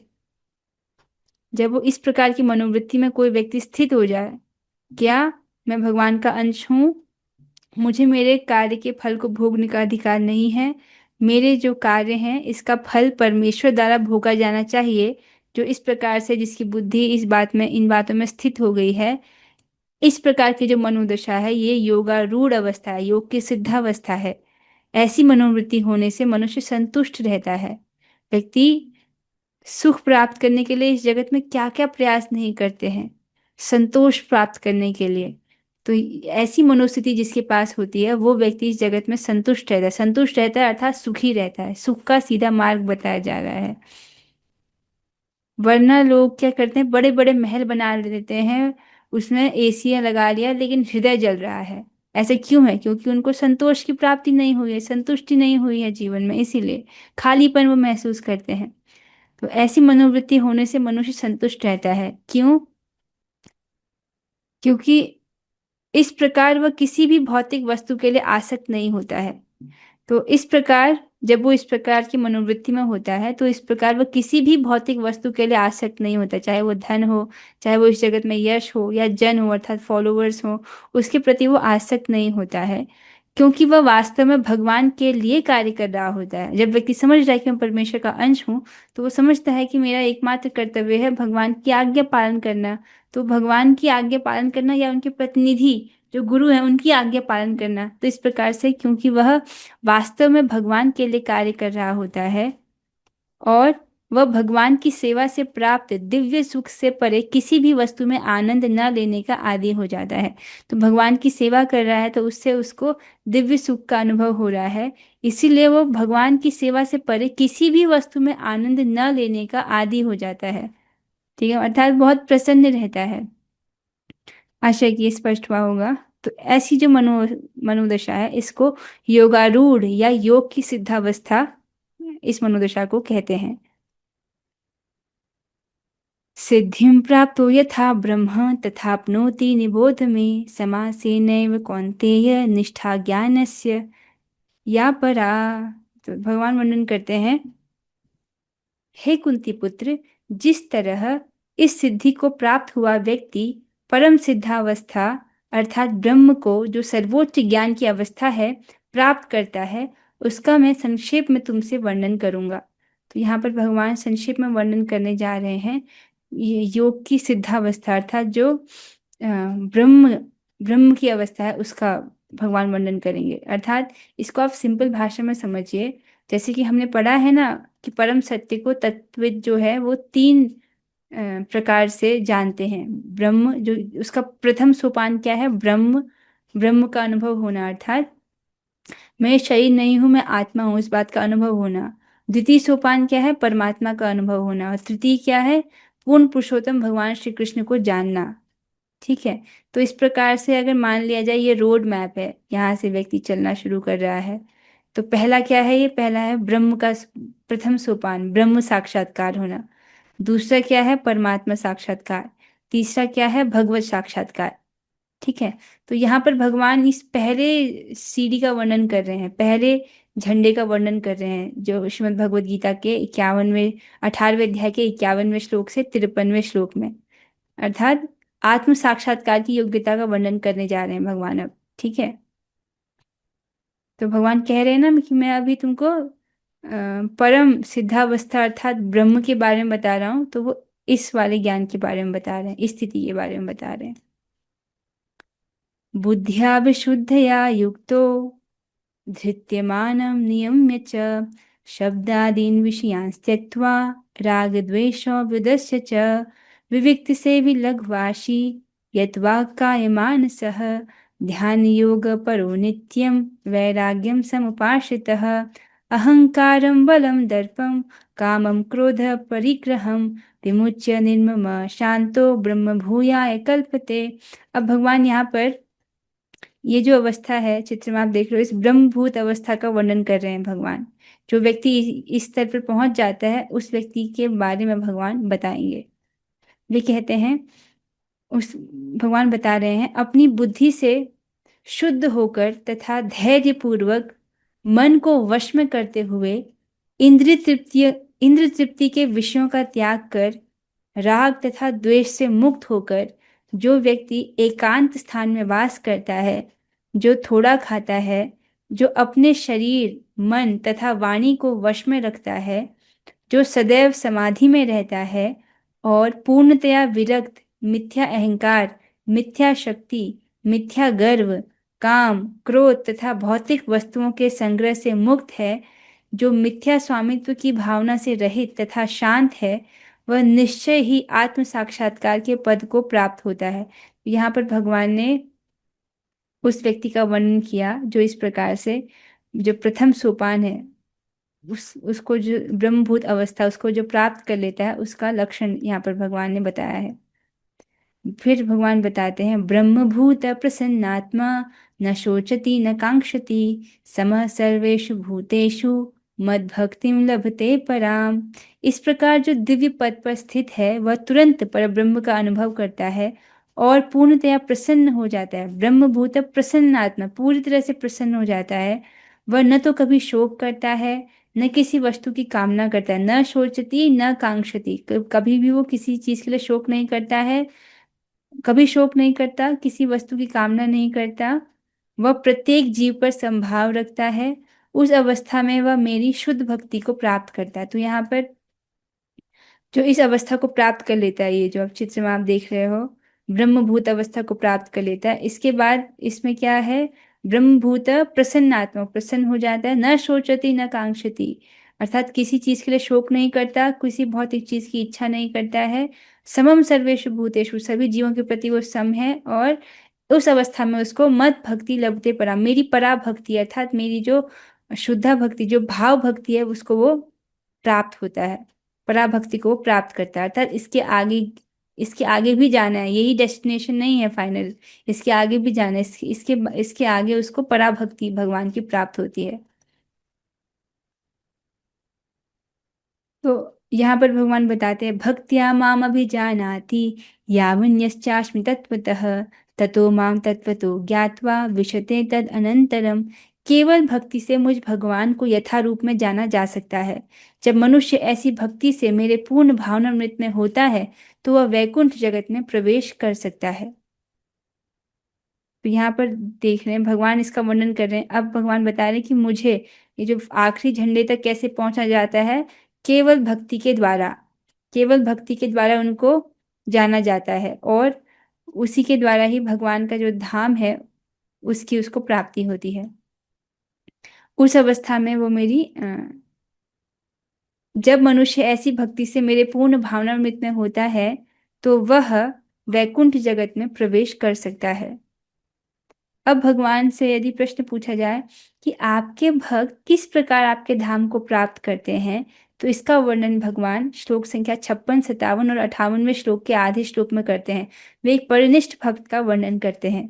ठीक है, सनिष्ठ भक्त कौन होता है? सनिष्ठ भक्त वो होता है जिसको वर्णाश्रम में श्रद्धा है, जो वर्णाश्रम के नियमों का पालन कर रहा है और धीरे धीरे उसकी प्रगति हो रही है। और परिनिष्ठ भक्त कौन है, जिसका वर्णन अभी किया जा रहा है इस स्लाइड में, जो मुख्य रूप से भक्ति का ही आश्रय लेता है, लेकिन अपने जो वर्णाश्रम के जो कर्म है उसको भी कर रहा है, लेकिन गौण रूप से कर रहा है। मुख्य रूप से भक्ति को ही उसने स्वीकार किया है अपनी शुद्धि के लिए, आध्यात्मिक प्रगति के लिए। तो उसका वर्णन भगवान अभी कर रहे हैं यहाँ पर परिनिष्ठ भक्त का। इसको आप ध्यानपूर्वक सुनिएगा। सर्वकर्माण्यपि सदा कुर्वाणो मद्व्यपाश्रयः मत् प्रसादाद वाप्नोति शाश्वतम पदमव्ययम्। इतने सुंदर श्लोक हैं, बहुत सुंदर श्लोक हैं। श्री भगवान कहते हैं, मेरा शुद्ध भक्त मेरे संरक्षण में समस्त प्रकार के कार्यों में संलग्न रहकर भी मेरी कृपा से नित्य तथा अविनाशी धाम को प्राप्त होता है। अगर इसका इस श्लोक में स्पष्ट समझ आ रहा है, कोई व्यक्ति भगवान का भक्त है और उसको नौकरी कर रहा है, तो नौकरी करते करते भी उसको भगवान के धाम की प्राप्ति हो जाएगी। यहाँ पर भगवान कह तो रहे हैं, मेरा शुद्ध भक्त मेरे संरक्षण में, भगवान की कृपा के संरक्षण में सब प्रकार के कार्यों में संलग्न रहकर भी, नौकरी है, बच्चों को स्कूल पढ़ाना है, बच्चों की शादी है, उन सब कार्यों में संलग्न रहकर भी मेरी कृपा से नित्य तथा अविनाशी धाम को प्राप्त होता है। कितना सुंदर ये वर्णन भगवान कर रहे हैं। तो समझ आ रहा है एक परिनिष्ठ भक्त का वर्णन। यहाँ पर आपको थोड़ा चित्र के माध्यम से और अधिक समझ आएगा। एक परिनिष्ठ भक्त का वर्णन आ रहा है जिसका मुख्य फोकस क्या है? फोकस है वह एकमात्र श्री कृष्ण की शरण लेता है और यह उसका मुख्य कार्य होता है। मुख्य कार्य क्या है? भगवान श्री कृष्ण की शरणागति उसने ग्रहण कर ली है। ठीक है। और गौण रूप से क्या कार्य कर रहा है वो? अपने नियत कर्मों को गौण रूप से कर रहा है, जैसे बच्चों का पालन हो गया या नौकरी करना हो गया। इन नियत कर्मों को भी कर रहा है, लेकिन गौण रूप से, सेकेंडरी तरीके से कर रहा है, जहां तक सरलता से हो जाए। ऐसा नहीं कि इतना इनमें लिप्त नहीं हो रहा कि भक्ति करने का समय ही नहीं मिले। कुछ लोग अपना बहाना बना लेते हैं कि हम तो गृहस्थी में हैं, हम कैसे 16 माला जप करें। ये सब उनके बहाने हैं। जो परिनिष्ठ भक्त है वो मुख्य रूप से भक्ति का आश्रय लेता है और नियत कर्मों को वहां तक कर रहा है जहां तक सरलता से हो जाए। सरलता से हो जाए अर्थात अधिक से अधिक समय भक्ति को दे रहा है, बाकी समय में जितना कम में हो जाए उतना से वो प्रसन्न है, संतुष्ट है। और इस प्रकार से करता क्या है वो? 24 घंटे अर्थात 100%, 100% परमेश्वर के निर्देशन में या उनके प्रतिनिधि स्वरूप गुरु के निर्देशन में कार्यों में संलग्न रहता है। तो भगवान ने जिस प्रकार आज्ञा दिया उस प्रकार से अपना दिनचर्या कर रहा है, या गुरु ने जिस प्रकार से, भगवान के प्रतिनिधि होते हैं गुरु, तो गुरु के आदेश के अनुसार ही वह कार्य में संलग्न रहता है, जिसमें से प्रमुख रूप से बताया जाता है श्रवण और कीर्तन करना। नवदा भक्ति है, नौ भक्ति के 9 अंगों को बताया गया, उसमें से भी प्रमुख कौन है? श्रवण और कीर्तन, इसको वो कर रहा है। और फिर क्या है? भगवान की कृपा से उसको शाश्वत धाम को ऐसा व्यक्ति प्राप्त करता है। समझ आ रहा है आपको? ये चार सबको समझ आया? समझ आया सबको? मतलब एकमात्र भगवान श्री कृष्ण की शरण ग्रहण करना, अपने नियत कर्मों को गौण रूप से करना, और पूरी तरह से भगवान के निर्देशन में या उनके प्रतिनिधि गुरु के निर्देशन में कार्य करना, मुख्य रूप से श्रवण कीर्तन में अपने आप को लगाना। इस प्रकार से जब वो कार्य कर रहा है तो भगवान की परम कृपा से उसको शाश्वत धाम की प्राप्ति होती है। आगे चलेंगे। चेतसा सर्वकर्माणि मयि सन्न्यस्य मत्परः बुद्धि योगमुपाश्रित्य मच्चित्त सततं भव। सारे कार्यों के लिए मुझ पर निर्भर रहो और मेरे संरक्षण में सदा कर्म करो। ऐसी भक्ति में मेरे प्रति पूर्णतया सचेत रहो। तो यहाँ पर भगवान आदेश दे रहे हैं। क्या आदेश है? कि सारे कार्यों के लिए मुझ पर निर्भर रहो और मेरे संरक्षण में सदा कर्म करो। ऐसी भक्ति में मेरे प्रति पूर्णतया सचेत रहो। इस प्रकार से भगवान आज्ञा दे रहे हैं कि मेरी भक्ति में, ऐसी भक्ति में मेरे प्रति अर्थात भगवान के प्रति पूर्णतया सचेत रहो। मच्चित्त सर्वदुर्गाणि मत्प्रसादात् तरिष्यसि अथ चेतमहंकारा न शोष्यसि विनङ्क्षसि। यदि यदि भगवान से कहें कि भगवान, अगर हम आपकी आज्ञा का पालन करते हैं कि सारे कार्यों के लिए हम आप पर निर्भर हैं और आपके संरक्षण में सदा कार्य कर रहे हैं, तो आपकी भक्ति के प्रति पूर्णतया सचेत हैं, तो इसका लाभ क्या होगा? तो भगवान तुरंत लाभ भी बता रहे हैं। क्या लाभ है? यदि तुम मुझसे भावना भावित होगे तो मेरी कृपा से तुम बद्ध जीवन के सारे अवरोधों को लांघ जाओगे। कितना सुंदर आशीर्वाद भगवान दे रहे हैं। भगवान की कृपा से क्या होगा? व्यक्ति सारे बद्ध जीवन के सारे अवरोधों को, जितनी भी बाधाएं आ रही हैं उन सबको वो लांघ जाएगा। लेकिन यदि तुम मिथ्या अहंकार वश ऐसी चेतना में कर्म नहीं करोगे और मेरी बात नहीं सुनोगे तो तुम विनष्ट हो जाओगे। इस प्रकार से अगर कोई मिथ्या अहंकार से प्रभावित हो और वो भगवान की बात ना सुन करके मिथ्या अहंकार वश जो है कर्म करे, तो वो विनष्ट हो जाएगा। अभी प्रश्न हो सकता है, ये मिथ्या अहंकार क्या है? मिथ्या अहंकार वश अगर कर्म करेंगे तो विनष्ट हो जाएगा व्यक्ति। तो मिथ्या अहंकार क्या है? मिथ्या अहंकार यहाँ पर सुंदर ढंग से समझाया गया है, बहुत सिंपल शब्दों में। अगर कोई व्यक्ति भगवत गीता सुनने के बाद या भगवान की कथा सुनने के बाद जो है क्या सोच रहा है? कोई व्यक्ति सोच रहा है, मुझे लगता है कि मैं जानता हूँ मेरे लिए क्या अच्छा है, और भगवान से कह रहा है, मैं भगवान, मैं आपकी आज्ञा का पालन नहीं कर, जो मुझे सही लग रहा है मैं वो करूंगा। अगर इस प्रकार की भावना है तो ये मिथ्या अहंकार है। आप समझ रहे हैं? भगवान श्रीमद् भगवद गीता में आज्ञा दे रहे हैं, मन मना भव मद भक्तो मद्या जीव नमस्कुरु, आज्ञा दे रहे हैं। लेकिन कोई व्यक्ति सोचे कि नहीं नहीं, मैं भगवान से अधिक जानता हूँ मेरे लिए क्या अच्छा है, मुझको पता है मेरे लिए क्या अच्छा है, तो जो मुझको सही लग रहा है मैं वो करूंगा, जो भगवान बता रहे हैं वो नहीं करूंगा, जो मुझको सही लग रहा है मैं वो करूंगा। इस प्रकार से जो अगर कोई सोचे तो ये मिथ्या अहंकार है। मिथ्या अहंकार समझ आया? मतलब भगवान की आज्ञा को वो नहीं पालन कर रहा है, अपने मन के हिसाब से चल रहा है। अगर व्यक्ति अपने मन के हिसाब से चलेगा तो कहाँ गिरेगा वो, काम क्रोध और लोभ से बच नहीं सकता है। और काम क्रोध और लोभ क्या है, ये तो नरक के द्वार हैं। ठीक है। इस प्रकार से मिथ्या अहंकार से जब व्यक्ति प्रभावित रहता है तो वह विनष्ट हो जाएगा। ऐसा हमको करना नहीं है जो यहाँ पे चित्र में दिखाया गया है। ये ऐसा हमको करना नहीं है, ठीक है। कहीं कोई ऐसा ना समझ ले कि वो ये बोला जा रहा है कि हम ऐसा करें। हमको भगवान की आज्ञा का पालन करना है।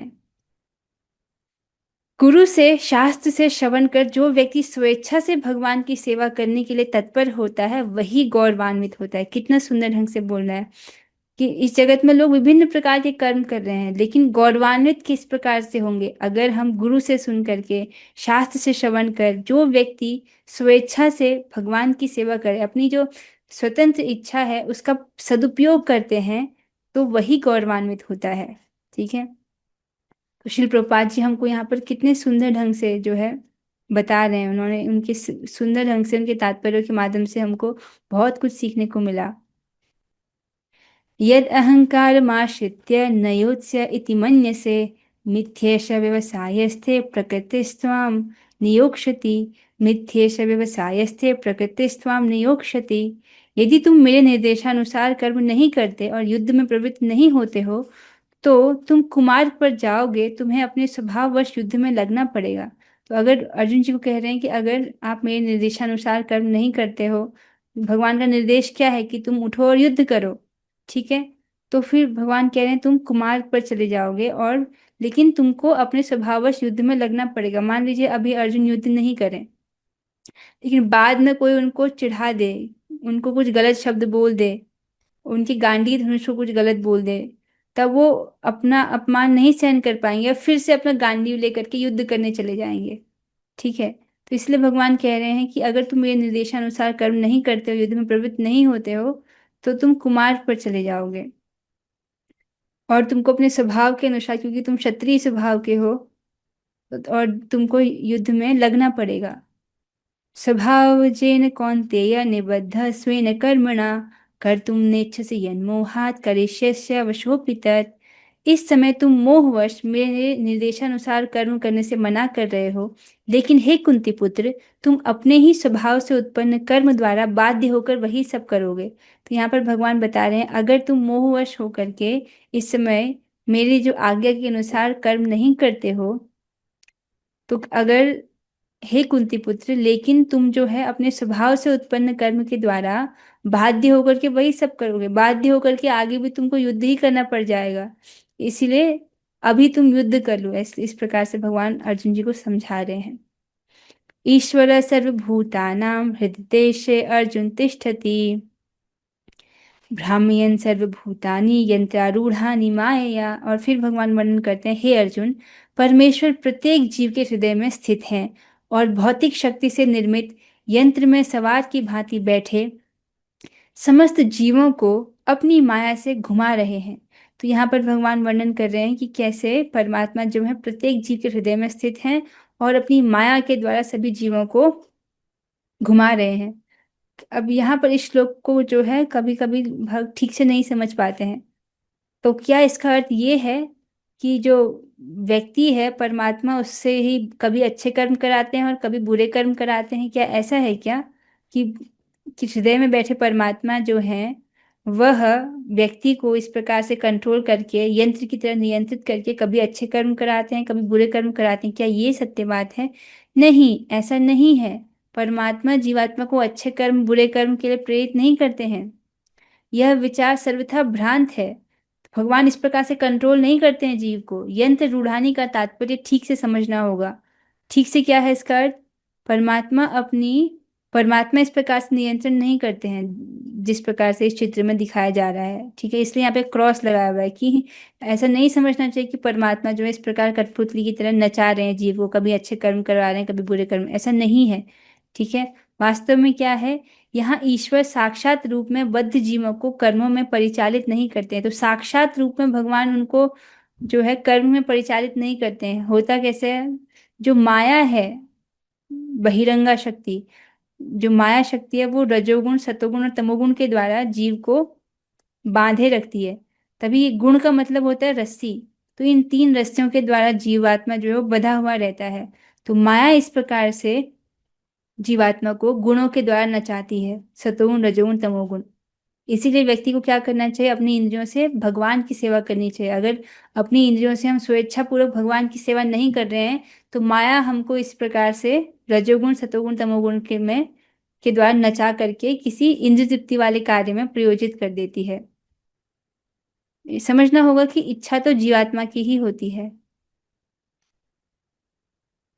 जैसे हमने पढ़ा आज कि सबसे पहले जीवात्मा इच्छा करता है, फिर परमात्मा उस इच्छा को देखते हैं और प्राण शक्ति को क्रियान्वित करते हैं, और उसके बाद जो है व्यक्ति अपनी मन, इंद्रियां और शरीर को क्रियान्वित कर उनके द्वारा कोई कार्य कर पाता है। तो इच्छा तो जीवात्मा ही करता है, फिर भगवान प्राण शक्ति को क्रियान्वित करते हैं अर्थात परमात्मा के रूप में। अपनी इस इच्छा का सदुपयोग करना सीखना चाहिए व्यक्ति को। उसी के लिए तो गुरु और शास्त्र की सहायता ली जाती है, ताकि हम अपनी जो इच्छा है उसका, जो स्वतंत्रता हमको मिली है, अल्प स्वतंत्रता हमको प्राप्त हुई है, उसका हम सदुपयोग कर सकें। तमेव शरणं गच्छ सर्वभावेन भारत, तत्प्रसादात् पराम शांतिम स्थानम प्राप्स्यसि शाश्वतम। हे भारत, सब प्रकार से उसी की शरण में जाओ, सब प्रकार से उसी की शरण में जाओ, उसकी कृपा से तुम परम शांति को तथा परम नित्य धाम को प्राप्त करोगे। इति ते ज्ञानमाख्यातं गुह्याद् गुह्यतरं मया, विमृश्येतद् अशेषेण यथेच्छसि तथा कुरु। अब भगवान यहाँ पर कह रहे हैं, इस प्रकार मैंने तुम्हें गुह्यतर ज्ञान बतला दिया, इस पर पूरी तरह से मनन करो और तब जो चाहे वो करो। तो भगवान बता रहे हैं कि मैंने अब तुमको गुह्यतर ज्ञान बताया। पहले भगवान ने गुह्य ज्ञान बताया, जिसमें भगवान ने ब्रह्मभूत अवस्था का वर्णन किया था, ब्रह्मभूत प्रसन्नात्मा न शोचति न कांक्षति वाला। फिर भगवान ने गुह्यतर ज्ञान बताया, परमात्मा के विषय में बताया, जैसे कि कैसे परमात्मा जो है वह सभी जीवों को अपनी माया शक्ति से घुमा रहे हैं। तो माया शक्ति से घुमा रहे हैं का क्या अर्थ है, ये जो 84 लाख योनियां है ना, एक योनि से दूसरी योनि में घूम रहा है जीवात्मा, एक योनि से दूसरी योनि में घूम रहा है। ये कैसे हो रहा है, ये भौतिक माया के द्वारा हो रहा है। तो उसको बता रहे हैं। ये तो इस परमात्मा का जो ज्ञान दिया वो गुह्यतर ज्ञान हुआ। अब भगवान कह रहे हैं, तुम इस ज्ञान पर, जो मैंने तुम्हें ज्ञान दिया है उस पर तुम अच्छे से मनन करो, सोच विचार करो, और तब जो चाहे सो करो। अर्थात मैंने जो तुमको निष्काम कर्म योग बताया, तुमको सांख्य योग बताया, तुमको ज्ञान योग बताया और भक्ति योग बताया, तुम अपने अधिकार के अनुसार देखो कि तुम इसमें से क्या कर सकते हो और उसको करो। इस प्रकार से भगवान वर्णन करते हैं कि यहाँ पर भगवान जो यथेच्छसि तथा करो कह रहे हैं, जो चाहे सो करे। इसका अर्थ ये नहीं है कि मनमाना ढंग से कुछ भी करो, मतलब जो भगवान ने ज्ञान बताया है उसमें तुम अपने अधिकार के अनुसार क्या कर सकते हो उसको करो। ठीक है।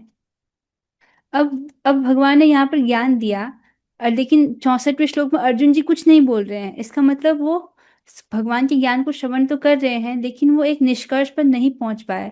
इसलिए अपने मित्र को ऐसे इस प्रकार से असमंजस में देख करके भगवान स्वयं ही अपने मित्र पर कृपा करते हुए अगला श्लोक कहते हैं, सर्वगुह्यतमं भूयः शृणु मे परमं वचः, इष्टोऽसि मे दृढ़मिति ततो वक्ष्यामि ते हितम्। चूंकि तुम मेरे अत्यंत प्रिय मित्र हो, अतएव मैं तुम्हें अपना परम आदेश, जो सर्वाधिक गुह्य ज्ञान है, बता रहा हूँ। इसे अपने हित के लिए सुनो। तो यहाँ पर भगवान देखते हैं कि अर्जुन जी निष्कर्ष पर नहीं आ पाए। इस प्रकार से मनन करने के लिए भगवान ने कहा था, और जब कोई इस प्रकार से भगवान के द्वारा दिए गए ज्ञान पर मनन करेगा तो उसका सारा अज्ञान, सारा मोह नष्ट हो जाएगा। ठीक है। तो लेकिन भगवान इतने दयालु हैं, स्वयं ही अब निष्कर्ष वो बता रहे हैं। क्या कहते हैं, क्योंकि तुम मेरे अत्यंत प्रिय मित्र हो, इसलिए मैं तुम्हें अपना परम आदेश, जो कि सर्वाधिक गुह्य ज्ञान है, गुह्य ज्ञान, गुह्यतर ज्ञान और गुह्यतम ज्ञान, उसको मैं तुम्हें बताने जा रहा हूँ। सर्वाधिक गुह्य ज्ञान है, उसको तुम अपने हित के लिए सुनो। तो कोई सोच सकता है कि अर्जुन जी के हित के लिए बोल रहे हैं, नहीं, अर्जुन जी के माध्यम से भगवान सभी जीवात्माओं को ऐसा बोल रहे हैं। अर्जुन जी जो है जीवात्माओं का प्रतिनिधित्व कर रहे हैं। तो अब जो है यहाँ पर परम गुह्य ज्ञान का वर्णन है, आपको समझना होगा। नित्य, हाँ ठीक है। परम गुह्य ज्ञान क्या है, मन्मना भव मद भक्तो मदयाजी माम नमस्कुरु, माम में वैश्यसि सत्यम ते प्रतिजाने प्रियोसि में। अब तो सबको याद हो गया ना, ठीक है, हम लोग साथ में गाते हैं, मेरे साथ में गाइएगा। मन्मना भव मद्भक्तो मद्याजी मां नमस्कुरु मामे वैश्यसि सत्यम ते प्रतिजाने प्रियोसि मे। श्री भगवान की परम आज्ञा क्या है? सदैव मेरा चिंतन करो, मेरे भक्त बनो, मेरी पूजा करो और मुझे नमस्कार करो। इस प्रकार तुम निश्चित रूप से मेरे पास आओगे। मैं तुम्हें वचन देता हूँ क्योंकि तुम मेरे परम प्रिय मित्र हो। तो यहाँ पर भगवान ने अपनी चार आज्ञा दी हैं। और एक, अगर आपको एक श्लोक में समझाना हो किसी को कि कृष्ण भावनामृत क्या है, तब आपको यही श्लोक बोलना चाहिए। इसमें भगवान की परम आज्ञा का वर्णन है। यार आपसे कोई गीता का सार पूछे तब भी आपको यही वाला श्लोक बोलना चाहिए, ये श्लोक और वो अगला वाला श्लोक। अगला श्लोक क्या है? सर्वधर्मान् परित्यज्य मामेकं शरणं व्रज अहम त्वां सर्वपापेभ्यो मोक्षयिष्यामि मा शुचः। समस्त प्रकार के धर्मों का परित्याग करो और मेरी शरण में आओ, मैं समस्त पापों से तुम्हारा उद्धार कर दूंगा। डरो मत। ये तो बहुत सुंदर श्लोक है। ये जो श्लोक है ना, श्लोक संख्या 65, श्लोक संख्या 66, इन पर आजकल यूट्यूब में जो हमारे पुराने क्लासेस की रिकॉर्डिंग्स है वो डाली जा रही हैं। आप वहां से भी पढ़ सकते हो। बहुत विस्तार में हमने इसका वर्णन किया है। आजकल जो रिकॉर्डिंग्स यूट्यूब पर डाली जा रही हैं गीतांजलि चैनल पर, वो वाली क्लासेस नहीं है जो हम अभी पढ़ रहे हैं। वो जो मेरे अस्पताल जाने से पहले हमने जो चर्चा किया था परम गुह्य ज्ञान के विषय में, ये तो श्लोक हम मेरे अस्पताल जाने से पहले हो चुके थे ना। आप वहां से इनको विस्तार में पढ़ सकते हो। बहुत सुंदर सुंदर आचार्यों की टीका को हमने उसमें लिया था। तो भगवान कह रहे हैं सब प्रकार के धर्मों का परित्याग करो। वास्तव में जो ये श्लोक है वो मनमना भव मद भक्तों की प्रारंभिक अवस्था है। कोई जब सब प्रकार के धर्मों का परित्याग करेगा और एकमात्र भगवान की, श्री भगवान जी की शरण में जाएगा, तब जो है वो इस प्रकार से भगवान की इन चारों आज्ञाओं का अनन्य भाव से पालन कर पाएगा। तो इस श्लोक की जो प्रारंभिक अवस्था है, मनमनाभव मद्भक्तों की प्रारंभिक अवस्था है कि व्यक्ति पहले सर्वधर्मान परित्यज्य वाले श्लोक पर आए। ठीक है।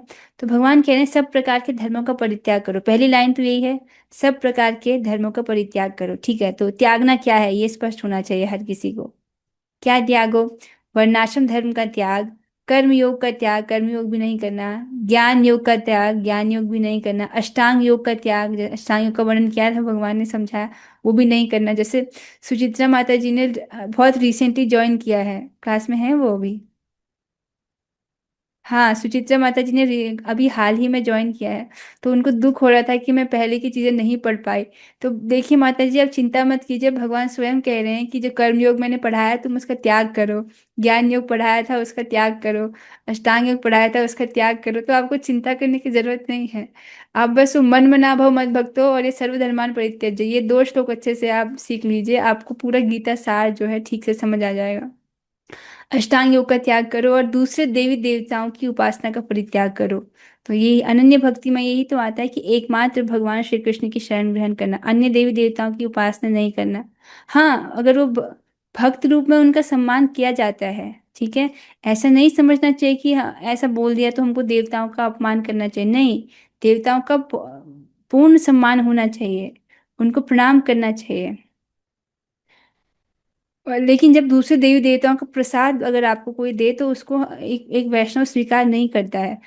हम, एक वैष्णव जो है अगर देवी देवताओं को प्रसाद दिया जाए उसको प्रणाम करता है, सम्मान अर्पित करता है, लेकिन वो ग्रहण नहीं करता है। ठीक है। वैष्णव केवल भगवान का, जो भक्त केवल भगवान का उच्छिष्ट ही ग्रहण करता है। या भगवान ने पहले पाया हो उसके बाद भगवान के भक्तों ने पाया हो तो वो महाप्रसाद जो है वो ग्रहण कर सकते हैं। जैसे कि जगन्नाथ जी में होता है, वहां पर जगन्नाथ जी को भोग लगता है, उसके बाद बिमला देवी को भोग लगता है जो कि दुर्गा देवी स्वयं है। तो अब फिर वो महाप्रसाद के बन के आ जाता है। तो बिमला देवी वहां पर भक्त के रूप में है। तो फिर वो प्रसाद महाप्रसाद के रूप में सभी भक्तों को दिया जाता है, पर पहले भगवान को भोग लगता है। और श्री कृष्ण के भजन के अतिरिक्त अन्य शारीरिक और मानसिक धर्मों का त्याग और असत्संग त्याग भी यहाँ पर आ गया। तो असत्संग त्याग में क्या है? भक्तिहीन मायावादी, कर्मी, योगी, विषयी, स्त्री संगी संगी आदि असत्संग का त्याग। आशा है कि ये समस्त प्रकार के धर्मों का परित्याग का क्या अर्थ है वो आपको समझ आया हो। कोई कह रहा है कि ये स्त्री संगी, अच्छा, स्त्री संगी अर्थात जो स्त्री में आसक्त है। हम्म स्त्री संज्ञा था जो व्यक्ति स्त्री में आसक्त है। ठीक है, लोग ऐसे लोगों के साथ दोस्ती नहीं करना। सिंपल भाषा में ऐसे लोगों के साथ दोस्ती नहीं करना जो कि स्त्री में आसक्त हों, या जिनके ऐसे दोस्त हों जो स्त्री में आसक्त हों। ये सिंपल भाषा में है। ऐसे कि आशा की स्पष्ट हुआ होगा। तो पहली बात तो हम समझ गए कि समस्त प्रकार के धर्मों का परित्याग करो और मेरी शरण में आओ। मेरी शरण में आओ अर्थात भगवान यहाँ पर कह रहे हैं एकमात्र मेरी शरण ग्रहण करो। तो भगवान इस प्रकार से आश्वासन दे रहे हैं कि तुम सब प्रकार के धर्मों का परित्याग करके एकमात्र मेरी शरण में आओ। तो अगला प्रश्न है कि शरणागति क्या है। तो शरणागति के 6 लक्षण को भी हम यहाँ पर रिवीजन में पढ़ रहे हैं। पहला क्या है, गोप्तृत्व वर्णम अर्थात भगवान को अपने स्वामी के रूप में स्वीकार करना। तो ये गोप्तृत्व वर्णम शरणागति की परिभाषा ही है। अन्य बाकी जो 5 लक्षण हैं वो इसके अंग हैं। दूसरा क्या है, आनुकूल्य से संकल्प अर्थात वह शास्त्र से अनुमोदित कार्य जो भगवान को प्रसन्न करते हैं उन्हें करना। प्रातिकूल्य से वर्जनम अर्थात वह शास्त्र विरुद्ध कार्य जो भगवान को अप्रसन्न करते हैं उनको नहीं करना। और फिर क्या है, अगला लक्षण है रक्षयति इति विश्वासो अर्थात भगवान मेरी रक्षा करेंगे ऐसा दृढ़ विश्वास होना। अपनी रक्षा के लिए भगवान से प्रार्थना करना और मेरी रक्षा के प्रतिकूल वस्तु के उपस्थित होने पर भी भगवान मेरी रक्षा करेंगे ऐसा दृढ़ विश्वास होना, जैसे कि गजेंद्र और द्रौपदी आदि के समान ऐसा विश्वास होना। अगला है आत्मनिक्षेप। आत्मनिक्षेप अर्थात अपने भरण पोषण का दायित्व भगवान को समर्पित कर देना। स्वयं को पूरी तरह भगवान को समर्पित कर देना अर्थात मनसा वाचा कर्मणा श्री भगवान की सेवा करना और भगवान से अलग कोई स्वतंत्रता ना होना। जैसा वे कहेंगे मैं वैसा करूंगा। आत्मनिक्षेप अर्थात जैसा श्री भगवान कह रहे हैं या जैसा श्री भगवान के प्रतिनिधि गुरु जो हैं वो जैसा कर रहे हैं, वो जैसा कह रहे हैं मैं वैसा करूंगा, इसको बोलेंगे आत्मनिक्षेप। कार्पण्य था 6वां लक्षण, धृष्ट ना होना अर्थात पूर्ण विनम्रता। पूर्ण विनम्रता पूर्वक भगवान की शरण ग्रहण करना। अपनी इसका एक और अर्थ ये भी है कि अपनी दयनीय स्थिति को अन्यों के समक्ष प्रस्तुत ना करना। तो कार्पण्य का अर्थ ये भी है कि नम्रता से भगवान की शरण में जाना। ठीक है, आशा आपको समझ आया होगा सिंपल शब्द में पूर्ण विनम्रता। आगे चलेंगे। इदम ते न तपस्काय न भक्ताय कदाचन न चाशुश्रवे वाच्यम न च माम योऽभ्यसूयति। श्री भगवान बता रहे हैं यह गुह्य ज्ञान उनको कभी न बताया जाए जो न तो संयमी है, न एकनिष्ठ, न भक्ति में रत है, न ही उसे जो मुझसे द्वेष करता हो। इससे पहले यहाँ आइए, जैसे भगवान ने कहा ना समस्त प्रकार के धर्मों का परित्याग करो, ये आपने समझ लिया। मेरी शरण में आओ, इसमें भी शरणागति के 6 लक्षण समझ लिए। इस प्रकार से जो व्यक्ति करता है तो वो क्या है, वो परम गुह्य ज्ञान का पालन कर रहा है। भगवान कहते हैं मैं समस्त पापों से तुम्हारा उद्धार कर दूंगा, डरो मत। अब ये किस लिए क्यों बोला भगवान ने, क्योंकि किसी किसी भक्त की साधारण श्रद्धा होती है। जो साधारण श्रद्धा से युक्त लोग हैं वो सोचते हैं कि अच्छा, अगर मैं सब प्रकार के धर्मों का परित्याग करूंगा तब तो मुझे पाप लगेगा ना।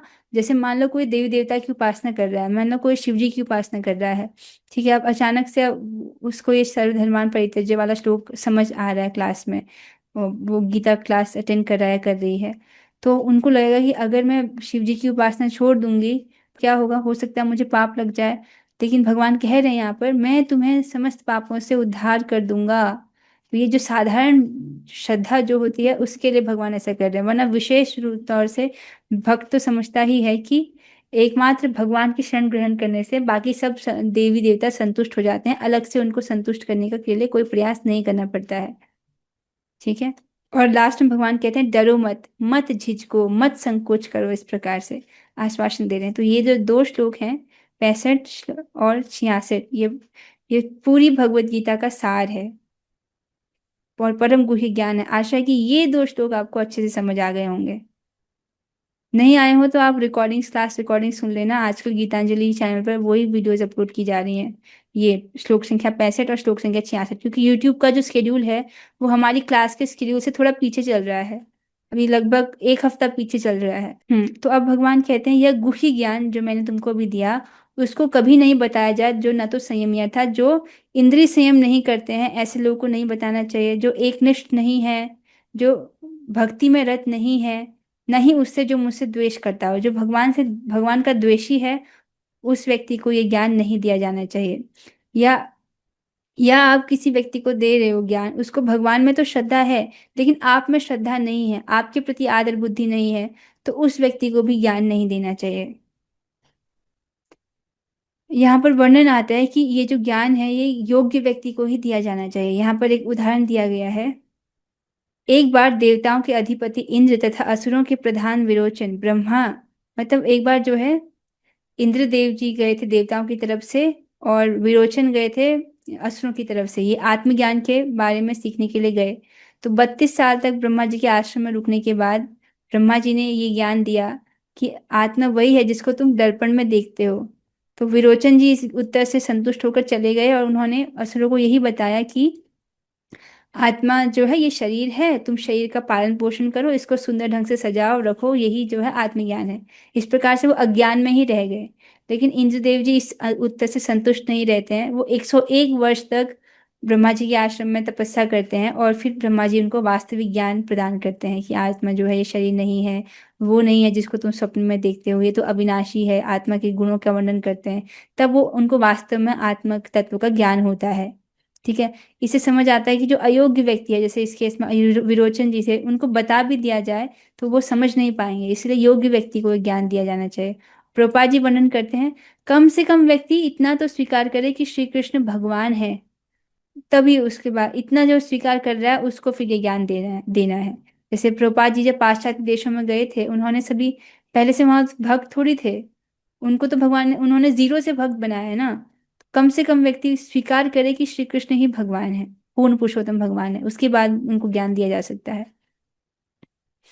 न च तस्मान् मनुष्येषु कश्चिन्मे प्रियकृत्तमः भविता न च मे तस्मात् अन्य प्रियतरो भुवि।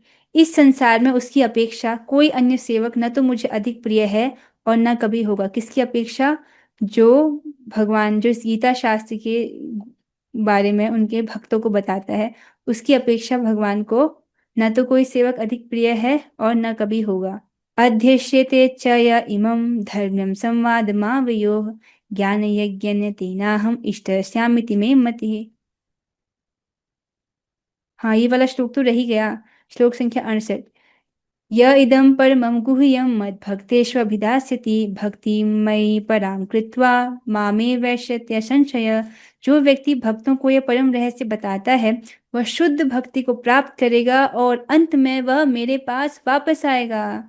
तो कितना सुंदर फल है। जो व्यक्ति भगवान के इस गुह्य ज्ञान को, गुह्यतम ज्ञान को, इस गीता शास्त्री ज्ञान को बताता है उनके भक्तों को, तो वह शुद्ध भक्ति को प्राप्त करेगा और अंत में वो भगवान के पास वापस आएगा। और इस संसार में उसकी अपेक्षा कोई अन्य सेवक न तो मुझे अधिक प्रिय है और ना कभी होगा, ऐसा श्री भगवान वर्णन कर रहे हैं, घोषित कर रहे हैं। और फिर भगवान कहते हैं, अध्यक्ष्यते च इमं धर्म्यं संवादमावयोः ज्ञान यज्ञेन तेनाहम् इष्टस्यामिति मे मति। और मैं घोषित करता हूँ कि जो हमारे इस पवित्र संवाद का अध्ययन करता है, वह अपनी बुद्धि से मेरी पूजा करता है। तो इस वक्त आप भगवत गीता का श्रवण कर रहे हैं, तो ये सब क्या है? बुद्धि के द्वारा भगवान की पूजा करना। और बुद्धि के द्वारा जो पूजा है, वो इंद्रियों के द्वारा की जाने वाली पूजा से अधिक श्रेष्ठ मानी जाती है। इंद्रियों से श्रेष्ठ है मन, मन से श्रेष्ठ है बुद्धि, बुद्धि से भी श्रेष्ठ है आत्मा। श्रद्धावान अनुसूयश्च शृणुयादपि यो नरः सोऽपि मुक्तः शुभान् लोकान् प्राप्नुयात् पुण्यकर्मणाम्। और जो श्रद्धा समेत और द्वेष रहित होकर इसे सुनता है, वह सारे पापों से मुक्त हो जाता है और उन शुभ शुभ लोगों को प्राप्त होता है जहाँ पुण्यात्माएं निवास करती हैं। कोई व्यक्ति अगर प्रचार ना भी कर पाए, लेकिन श्रद्धा से वो इस श्रीमद् भगवद गीता को सुन रहा है और द्वेष रहित होकर, भगवान से कोई द्वेष नहीं है, श्रद्धा से सुन रहा है, तो क्या होगा? समस्त पापों से ऐसा व्यक्ति मुक्त हो जाएगा और उसको उन शुभ लोगों की प्राप्ति होगी जहाँ पुण्यात्माएं निवास करती हैं। प्रभुपाद जी ये तात्पर्य में बताते हैं कि उसको ध्रुव लोक की प्राप्ति होती है, जहाँ ध्रुव महाराज का शासन है, जो कि भगवान के महान भक्त हैं। कच्चित् एतत् श्रुतं पार्थ त्वय्येकाग्रेण चेतसा कच्चित् अज्ञानसम्मोहः पुनश्चस्ते धनंजय। हे प्रथापुत्र, हे धनंजय, क्या तुमने इस शास्त्र को एकाग्रचित होकर सुना? तुमने इसे, अर्थात इस शास्त्र को एकाग्रचित होकर सुना, और क्या अब तुम्हारा अज्ञान तथा मोह दूर हो गया है? तो भगवान यहाँ पर गुरु के रूप में पूछ रहे हैं कि क्या अब तुम्हारा अज्ञान और मोह दूर हो गया है? इस प्रकार से तात्पर्य में प्रभुपाद जी बताते हैं कि अगर अर्जुन को समझ नहीं आया होता, तो भगवान पूरी भगवत गीता को दोबारा कहने के लिए भी उत्सुक हैं। दोबारा कहने को तैयार थे अगर अर्जुन जी को समझ नहीं आया होता तो। अर्जुन उवाच, अर्जुन जी कहते हैं, नष्टो मोह स्मृतिर्लब्धा त्वत्प्रसादान् मयाच्युत स्थितोऽस्मि गतसन्देहः करिष्ये वचनं तव। तो अर्जुन जी कहते हैं, हे कृष्ण, हे अच्युत, अब मेरा मोह दूर हो गया है। आपके अनुग्रह से अर्थात आपकी कृपा से मुझे मेरी स्मरण शक्ति वापस मिल गई है। आत्म तत्व संबंधी जो स्मरण शक्ति है वो मुझे वापस मिल गई है। अब मैं संशय रहित तथा दृढ़ हूँ और आपके आदेशानुसार कर्म करने के लिए उद्यत हूँ। तो जब व्यक्ति को इस प्रकार से अर्जुन जी के चरण कमलों का अनुसरण करना चाहिए। उन्होंने भगवत गीता सुनकर क्या कहा, करिष्ये वचनम तव, अब मैं आपके अनुसार आपके आदेशानुसार कर्म करने के लिए उद्यत हूँ। यही जीव का स्वभाव है कि वो भगवान का दास है और उसको भगवान की आज्ञा का पालन करना चाहिए। ये उसका कर्तव्य है, एकमात्र कर्तव्य है। संजय उवाच, इत्यहं वासुदेवस्य पार्थस्य च महात्मनः संवादम इमं अशौषम अद्भुतम रोमहर्षणम। संजय ने कहा, इस प्रकार मैंने कृष्ण तथा अर्जुन इन दोनों महापुरुषों की वार्ता सुनी और यह संदेश इतना अद्भुत है कि मेरे शरीर में रोमांच हो रहा है। तो संजय जी सुन रहे हैं और अपना अनुभव बता रहे हैं। व्यास प्रसादात् श्रुतवान् एतत् गुह्यम् अहं परम योगम योगेश्वरात् कृष्णात् साक्षात् कथयतः स्वयं।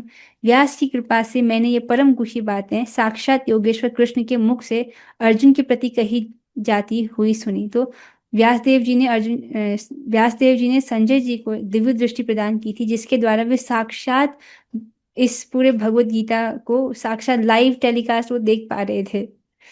तो उन्होंने साक्षात भगवान को देखा, उनके द्वारा भगवत गीता बोली जाती हुई सुनी साक्षात।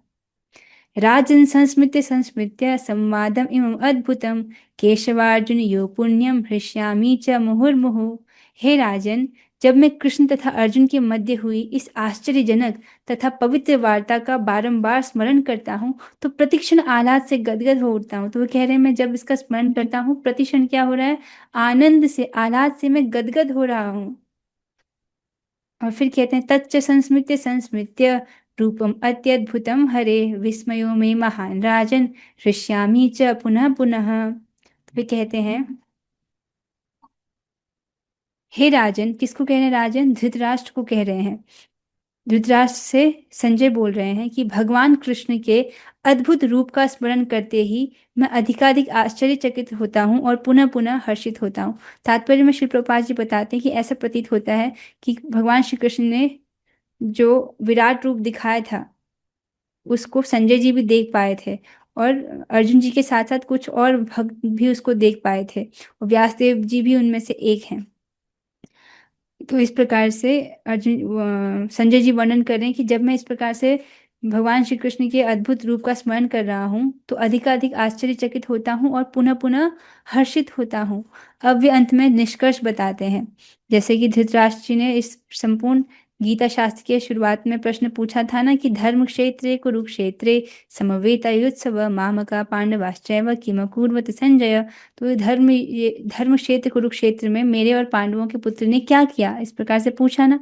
तो अब यहाँ पर उनको फाइनल ओपिनियन बता देते हैं, फाइनल मत बता रहे हैं संजय जी, निष्कर्ष बता रहे हैं। निष्कर्ष क्या है, यत्र योगेश्वर कृष्णो यत्र पार्थो धनुर्धरः तत्र श्रीर्विजयो भूतेर ध्रुवा नीतिर्मतिर्मम।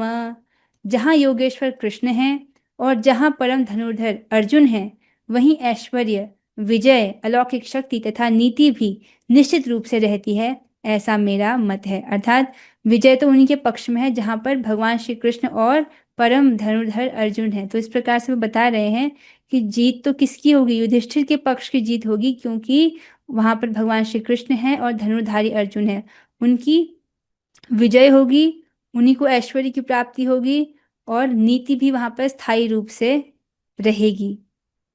ठीक है, इस प्रकार से वे वर्णन कर रहे हैं। इस प्रकार श्रीमद् भगवद गीता के 18वें अध्याय उपसंहार संन्यास की सिद्धि का भक्ति वेदांत अनुवाद पूर्ण हुए। ओम तत्सत इति श्रीमद् भगवद गीतासु उपनिषत्सु ब्रह्म विद्यायां योग शास्त्रे श्री कृष्ण अर्जुन संवादे मोक्ष संन्यास योगो नाम 18वाध्यायः। आज श्रीमद् भगवद गीता यथारूप के 18वें अध्याय के पुनरावलोकन अर्थात रिवीजन के साथ यह श्रीमद् भगवद गीता यज्ञ पूर्ण हुआ। श्री गुरु एवं गौरांग की अहेतु की कृपा, श्री प्रभुपाद जी की कृपा से, वैष्णवों के आशीर्वाद तथा भगवान श्री कृष्ण की करुणा से तथा आप सभी वैष्णव भक्तों के सहयोग से यह गीता यज्ञ संपन्न हो सका। मैं हृदय से अपनी माता जी को विशेष धन्यवाद अर्पित करती हूँ, जिन्होंने मुझे इस यज्ञ में अपना पूरा पूरा सहयोग दिया। इस श्रीमद् भगवद गीता यज्ञ के दौरान यदि मुझसे जाने अनजाने कोई भूल हुई हो, कोई त्रुटि अपराध या कुछ असावधानी हुई हो, तो आप सभी भक्तों के श्री चरणों में विनम्र क्षमा प्रार्थना है। पूर्ण पुरुषोत्तम भगवान श्री कृष्ण से विनम्र प्रार्थना है कि वे हमको श्रीमती राधा रानी जी के चरण कमलों की प्रेममयी सेवा प्रदान करें। हरे कृष्णा कृष्ण कृष्ण हरे हरे, हरे राम राम राम हरे हरे। मुझे बहुत प्रसन्नता हो रही है कि इस प्रकार से भगवद गीता का जो यज्ञ है वो सफलतापूर्वक संपूर्ण हुआ। अब मुझे आपको ये भी सूचित करना है, ये भी बताना है कि कल से क्लासेस नहीं हैं। अब आपको श्रीमद् भागवतम का श्रवण करना चाहिए।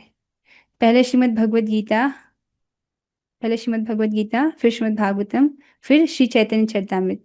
तो अब भगवद गीता संपूर्ण होने के बाद आपको अपने लिए भागवतम के लेक्चर्स ढूंढने चाहिए।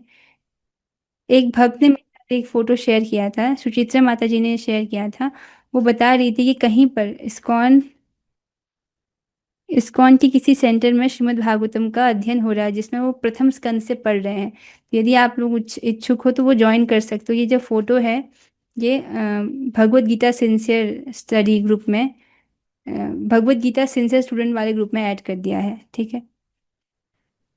इसके साथ मैं आप सभी वैष्णवों के चरणों में बारंबार अनंत कोटि दंडवत प्रणाम समर्पित करती हूँ। आप सबके सहयोग के लिए बहुत बहुत धन्यवाद। इसी के साथ हम आज हो रही चर्चा को यहाँ पर विश्राम देते हैं। भगवान श्री कृष्ण हम सब पर कृपा करें और हम सभी को श्रीमती राधिका रानी जी के चरण कमलों की प्रेममयी सेवा प्रदान करें, बस यही प्रार्थना है। हरे कृष्णा कृष्ण कृष्ण कृष्ण हरे हरे, हरे राम राम राम हरे हरे। श्रीमद् भगवद गीता की जय, श्रीमती राधा रानी जी की जय, प्रभुपाद जी की जय, रामाचार्य हरिदास ठाकुर की जय, धाम वृंदावन की जय, पुरुषोत्तम मास की जय, और श्री गुरु हरे कृष्णा। हरे कृष्ण।